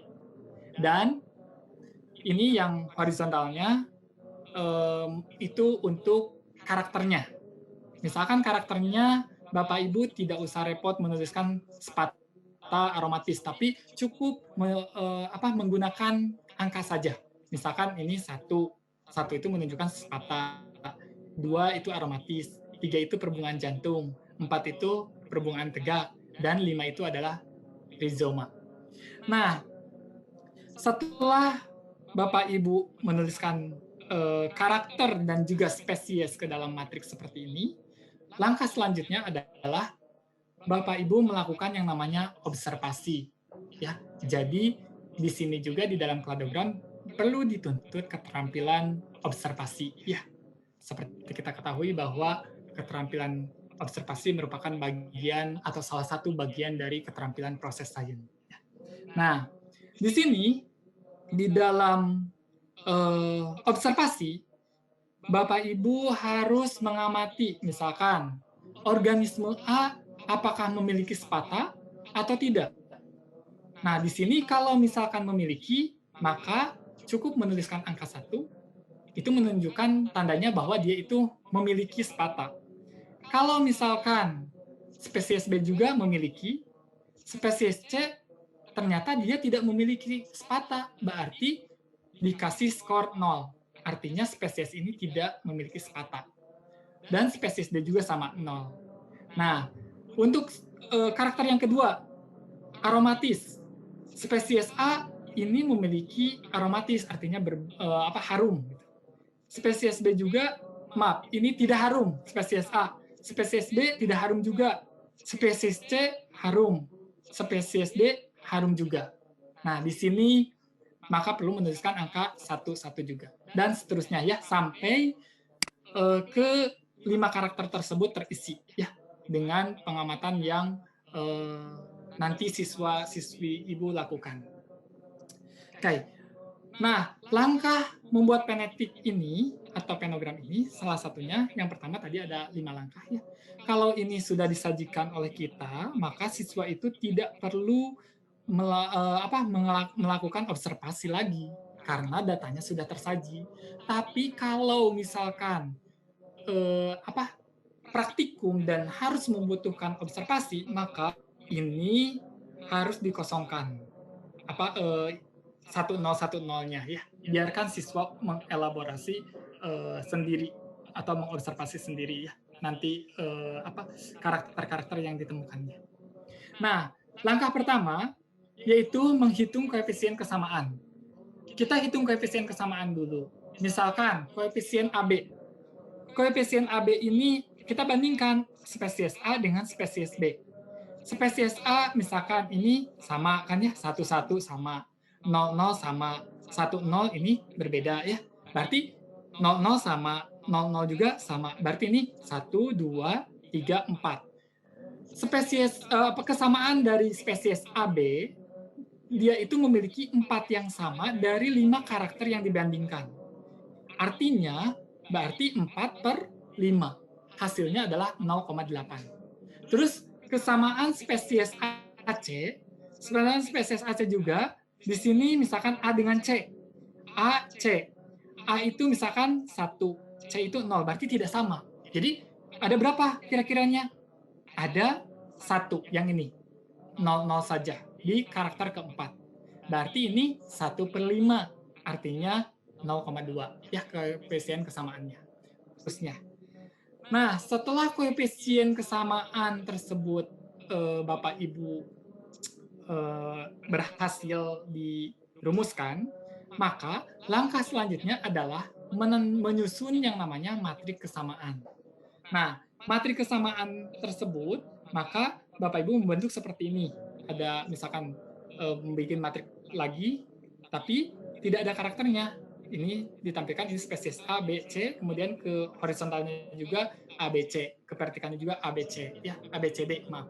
Nah, di sini spesies A dengan spesies A ini 1, karena nilai mutlak ya, ini 1.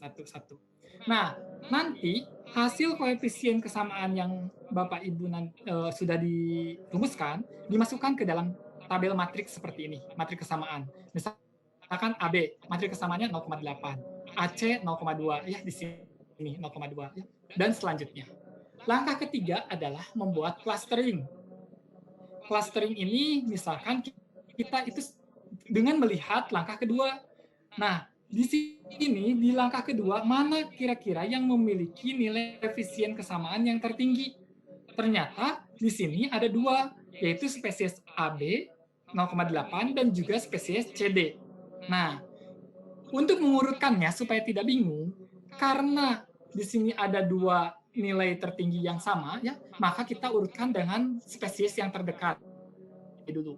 Nah, AB ini diibaratkan dengan P, ya, itu sebagai klaster 1. Nanti si AB ini diganti menjadi huruf P dan juga CD, ya selanjutnya dilanjutkan seperti itu.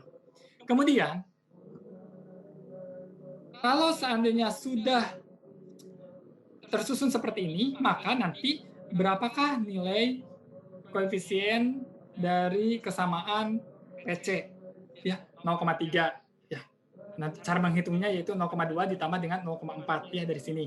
0,2 ditambah 0,4 dibagi 2. Nah, kemudian dibagi 0,3 dan seterusnya. Di sini sudah terkumpul ada 0,8. Nah, CD di sini karena di sini di matriks kesamaan di matriks yang ada di clustering ini nilai yang tertinggi itu 0,8 yang dimiliki oleh CD, maka CD ini sebagai key ya cluster kedua gitu. Nah, nanti selanjutnya P dan Q tersusunlah seperti ini. Kemudian nanti berapakah koefisien kesamaan antara PQ itu? PQ ini adalah 0,3 ditambah dengan 0,1 sama dengan 0,4 dibagi 2 sama dengan 0,2. Nah, 0,2 ini merupakan tempat penyimpangan antara P dan Q. Ya. Nanti akan terbentuk penogram seperti ini. Satu kan ini AB 0,8, CD juga sama di 0,8. Kemudian ini tempat penyimpangannya di 0,2 ya. Nah, jadi nanti bisa Bapak Ibu tarik garis ke 0,2. Nanti terus dibuatlah root-nya ya sebagai ancestor atau nenek moyang. Nah, dari penogram ini maka bisa diinterpretasikan bahwa A dan B ini memiliki hubungan kekerabatan yang sangat dekat. Nah, beda halnya dengan C dan D. AB ini dengan C ini masih berhubungan tetapi tidak dekat gitu. Tapi kalau A dengan B itu sangat dekat. Ya. Oke. Kemudian di sini dari hasil penogram tadi, barulah nanti rekonstruksi ke kladistik. Ya, di kladistik nanti Bapak Ibu bisa membuat tabel dengan mencantumkan outgroup. Outgroup itu wajib diisi oleh nilai 0 karena nenek moyang ya, 0 semua. Kemudian nanti boleh dimasukkan seperti ini dan dilihatlah perubahan evolusinya. Ternyata evolusi untuk spesies B itu 1, perubahan evolusi untuk spesies A itu 2 ya. Jadi urutannya tidak ABCD tetapi BACD. Kenapa? Karena si B ini cenderung lebih primitif dibandingkan si A. Nah, bagaimana mengantisipasi kalau ada nilai perubahan evolusinya sama? Misalkan di sini A dengan C 22 ya, nggak masalah gitu. Nanti akan terbentuk seperti ini kladogramnya. Nah, di sini Bapak Ibu membuat kladogramnya tinggal membuat garis diagonal seperti ini, kemudian menuju ke atas, kemudian nanti ini tuliskan outgroup-nya, kemudian nanti ini dicantumkan B dan A. Jadi urutannya itu B dulu ya. Kalau tadi di penetik itu A dulu, kalau sekarang jadi B dulu karena spesies B itu lebih primitif dibandingkan dengan spesies A. Nah, di sini urutan spesies dari yang primitif ke yang majunya itu adalah B, A, C, D ya gitu. Kalau di penogram kan tidak A, B, C, D, tapi kalau di kladistik jadi B, A, C, D. Kenapa? Kita sudah menghitung jumlah perubahan evolusinya ya. Terus spesies B dan A itu merupakan monopiletik atau clad. C dan D juga merupakan monopiletik atau clad juga. Jadi di sini ada 2 kelompok monopiletik, yaitu monopiletik AB, BA dan juga monopiletik CD. Kemudian di sini ada dituliskan karakternya. Ini untuk menuliskan karakter. Ini adalah nodes ya atau titik. Kemudian di sini dituliskan yang namanya karakter untuk AB yang karakter bersamanya ya atau sin apomorf. Di sini adalah nomor 1. Nomor 1 itu dia sama-sama memiliki sepata. Sementara karakter khususnya yaitu ini hanya terdapat pada spesies A, yaitu karakter 3. Karakter 3 itu yaitu apa tadi karakter 3? Karakter 3 yaitu memiliki perbungaan seperti jantung. Nah, itu cara membacanya seperti itu.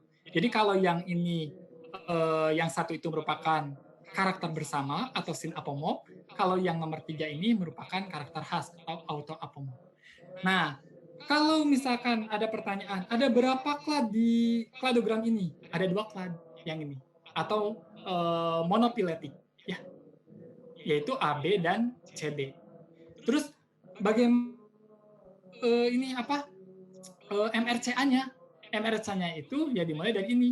Ini A atau nenek moyangnya ini A, kemudian ini B, yang ini B, kemudian ini yang ini jadi C, ini D, kemudian ini jadi E, seperti itu. Oke. Nah, di sini saya akan menyajikan tentang worksheet atau LKS dalam pembelajaran ya biologi yang bisa digunakan oleh Bapak Ibu nanti. Jadi kalau misalkan mau mengajarkan kladogram, jangan 10 karakter dulu untuk tingkat SMP atau SMA. Takutnya nanti bingung atau kesulitan siswanya. Cukup nanti mencantumkan 5 karakter dulu boleh. 5 karakter misalkan siswa itu mengamati spesies tertentu, kemudian Bapak Ibu menentukan 5 karakter untuk pengamatannya.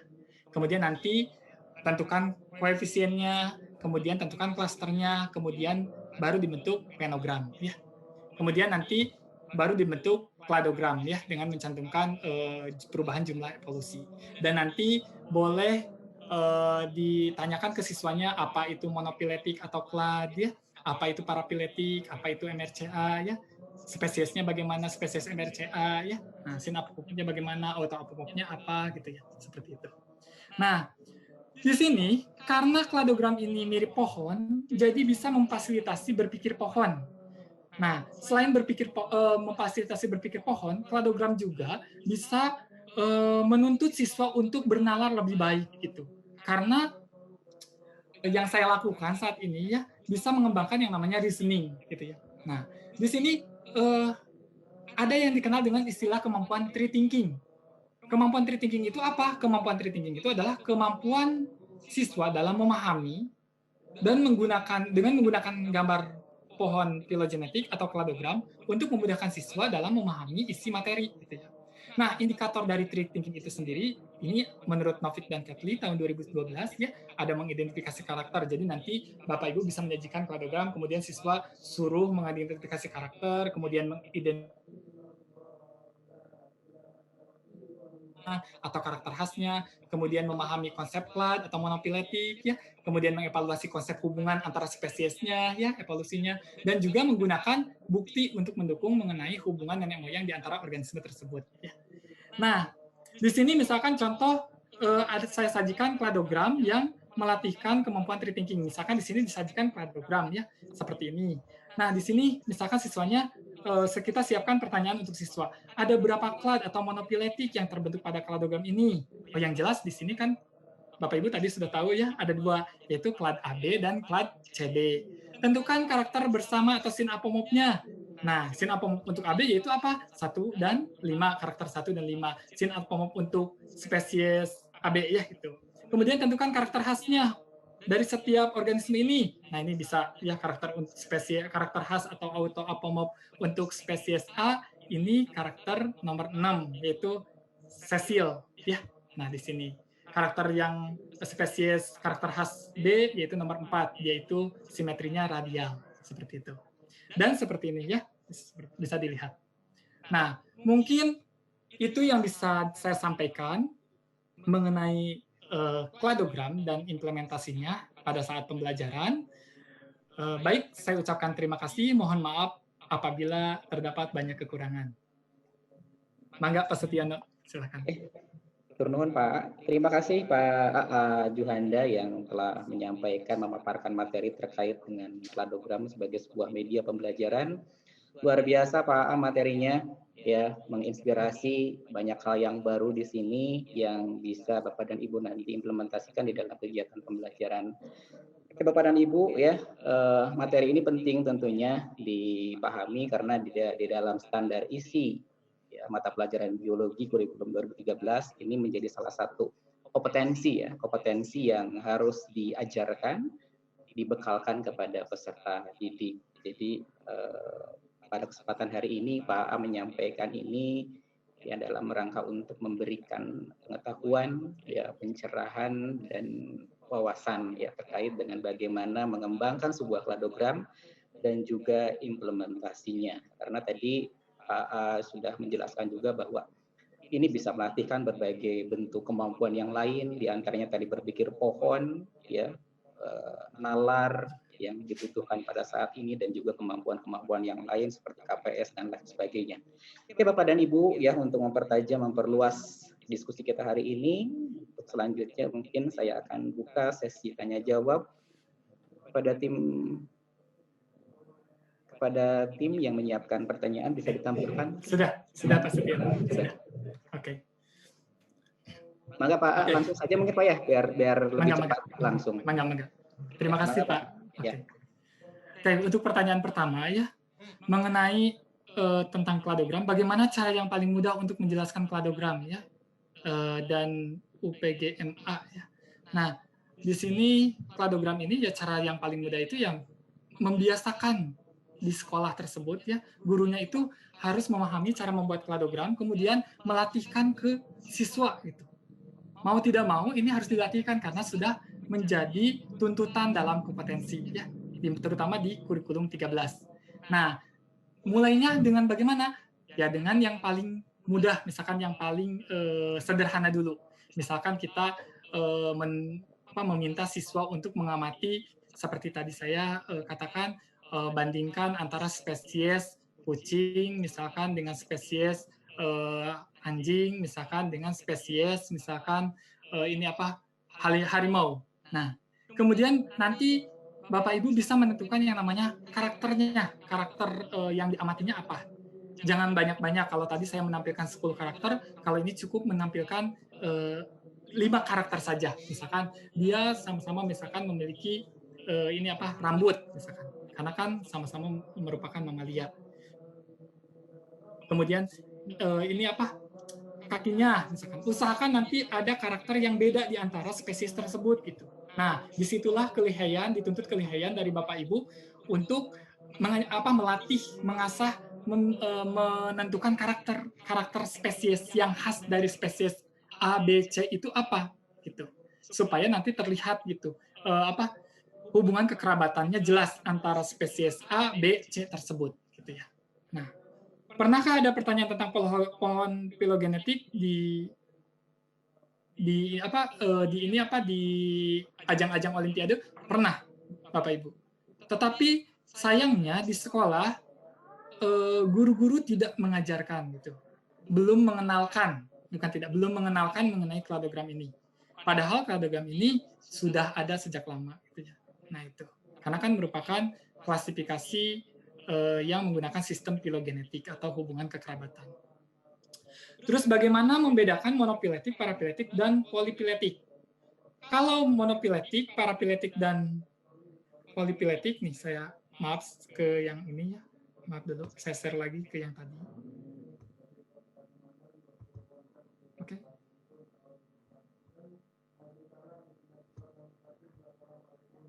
Nah, di sini monofiletik, parafiletik. Monofiletik ini ya dikenal dengan yang namanya clad. Ini monofiletik, yaitu AB, spesies AB dan spesies CD. Itu monofiletik. Kemudian kalau polifiletik itu adalah spesies B dan spesies C. Ini merupakan polifiletik. Kalau parafiletik di sini tidak ada ya, karena satu nenek moyang yang sama. Oke. Semoga bisa dipahami. Terus pertanyaan selanjutnya, maaf, boleh ditampilkan kembali pertanyaannya.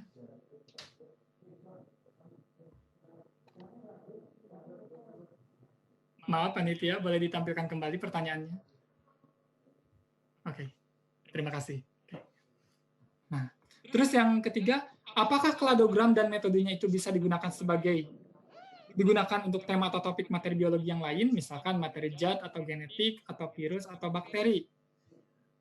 Kalau bakteri bisa, virus juga bisa, karena bakteri dan virus memiliki hubungan kekerabatan yang tinggi gitu ya, banyak keanekaragamannya gitu. Sangat bisa. Untuk genetika kurang genetik. Kalau untuk virus dan bakteri bisa itu. Ataupun pada topik riset yang lain dalam rumpun biologi, dan apakah 5 tahap kladogram itu bisa dilakukan? Sangat bisa dilakukan ya, 5 tahap itu. Sangat mudah. Tapi kuncinya Bapak Ibu harus terbiasa dalam melatihkan diri membuat kladogram tersebut. Apa perbedaan outgroup dengan MRCA? Outgroup itu nenek moyang. MRCA itu most recent common, spesies di dalam outgroup. Ya, mengurutkan most recent common ancestor. Itu juga sama ya. Jadi spesies MRCA ini spesies nenek moyang tersebut gitu ya, jika diurutkan. Dan bagaimana cara melihat perubahan evolusinya? Cara melihat perubahan evolusinya ya tadi dengan melihat karakter yang berbeda di antara spesies tersebut gitu ya. Kalau misalkan dia itu karakternya memiliki poinnya 1 lebih banyak, berarti dia karakternya lebih maju gitu dibandingkan dengan spesies yang hanya memiliki 1 karakter gitu. Nilainya 1 gitu. Seperti ini misalkan bisa saya tampilkan ke sini. Nah, di sini kan misalkan kalau misalkan Bapak Ibu di sini itu misalkan seperti ke contoh yang tadi ya.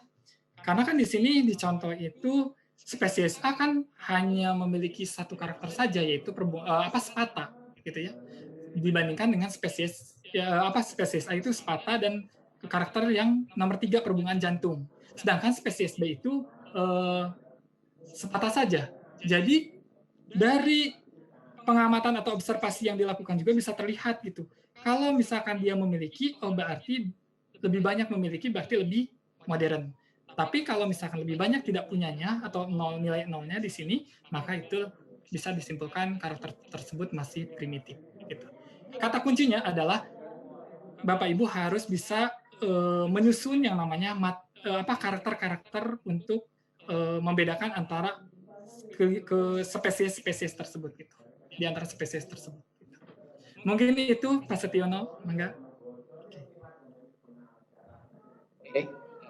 Terima kasih Pak AA, sudah cukup jelas tadi dijawab pertanyaan Bapak dan Ibu. Oke. Oke Bapak dan Ibu, ya alhamdulillah karena memang waktunya juga terbatas ya. Kami tidak bisa mengakomodasi semua pertanyaan dari Bapak dan Ibu. Di sini saya lihat banyak sekali pertanyaan yang Bapak Ibu ajukan. Cuman sekali lagi mohon maaf kepada Bapak dan Ibu ya yang sudah bertanya mengajukan pertanyaan ya karena memang keterbatasan waktu ya dalam kegiatan hari ini jadi tidak bisa kami tampilkan semua pertanyaan tersebut. Tapi mudah-mudahan apa yang tadi ditampilkan ya bisa mewakili pertanyaan Bapak dan Ibu yang lainnya. Pak Adi masih hadiri alhamdulillah pada kesempatan hari ini. Ada closing statement mungkin Pak Adi dalam kegiatan hari ini, barangkali ada pesan atau hal yang ingin disampaikan. Ya mungkin singkat saja walaupun mungkin ini saya dari matematika tapi mungkin kita membahas tentang media pembelajaran dan ya saya kira tidak menutup kemungkinan kalau kita mungkin bisa berkolaborasi, kita bisa mengkaji tentang lintas bidang ya. Jadi mungkin ini sebagai ajang untuk sharing ya Pak ya. Jadi di sini saya juga ini mengikuti penjelasan dari Pak Juanda ini ikut Terima belajar kasih tentang Pak Adi. ya. Jadi ya ini banyak hal yang bisa kita pelajari bersama, kita diskusikan bersama dan ya saya kira juga itu dan semoga bermanfaat dan sesuai dengan yang diharapkan oleh panitia dan sesuai dengan harapan dari peserta dan mohon maaf kalau mungkin ada kurang Mbak dan terima kasih untuk undangannya dan juga kesempatannya untuk berdiskusi dan tadi pertanyaan-pertanyaan beberapa saya jawab di question and answer ya Pak jadi semoga bisa terima kasih Pak Adi ya. Saya kira seperti itu Pak jadi semoga ada kesempatan untuk kegiatan dan berkolaborasi silaturahmi di waktu yang akan datang bisa ketemu langsung insya Allah mudah-mudahan di waktu amin Pak terima kasih Pak Adi ya sama-sama baik saya kira seperti itu Pak terima kasih ya terima kasih Pak Dr. Renat Adi Nur Cahyono yang pada kesempatan hari ini berkenan hadir sampai akhir kegiatan. Terima kasih atas share ilmunya ya Pak A juga ya materi yang tadi disampaikan luar biasa menginspirasi ya dari Pak Adi juga sama. Bapak dan Ibu ya alhamdulillah kita sudah sampai di akhir acara. Ya mudah-mudahan apa yang tadi disampaikan ya oleh pembicara pertama maupun kedua bisa diimplementasikan ya bisa diterapkan terutama dalam upaya untuk meningkatkan kualitas proses pembelajaran khususnya pada mata pelajaran biologi dan juga mata pelajaran yang lain ya. Kemudian terima kasih juga kepada para peserta webinar yang alhamdulillah pada kesempatan hari ini datang dari berbagai kalangan ya dosen, kemudian guru, kepala sekolah, kemudian juga ada pengawas sekolah dan juga mahasiswa. Mudah-mudahan kehadirannya partisipasinya jadi amal kebaikan buat kita semua karena insya Allah pertemuan kita hari ini niatnya tulus ya ingin sharing keilmuan dan mudah-mudahan nanti keilmuan ini bisa Bapak dan Ibu manfaatkan, implementasikan dalam rangka untuk membangun kualitas proses ya standar proses pembelajaran yang harus Bapak dan Ibu terapkan di dalam kegiatan pembelajaran. Oke, itu saja. Terima kasih atas perhatiannya. Assalamualaikum warahmatullahi wabarakatuh.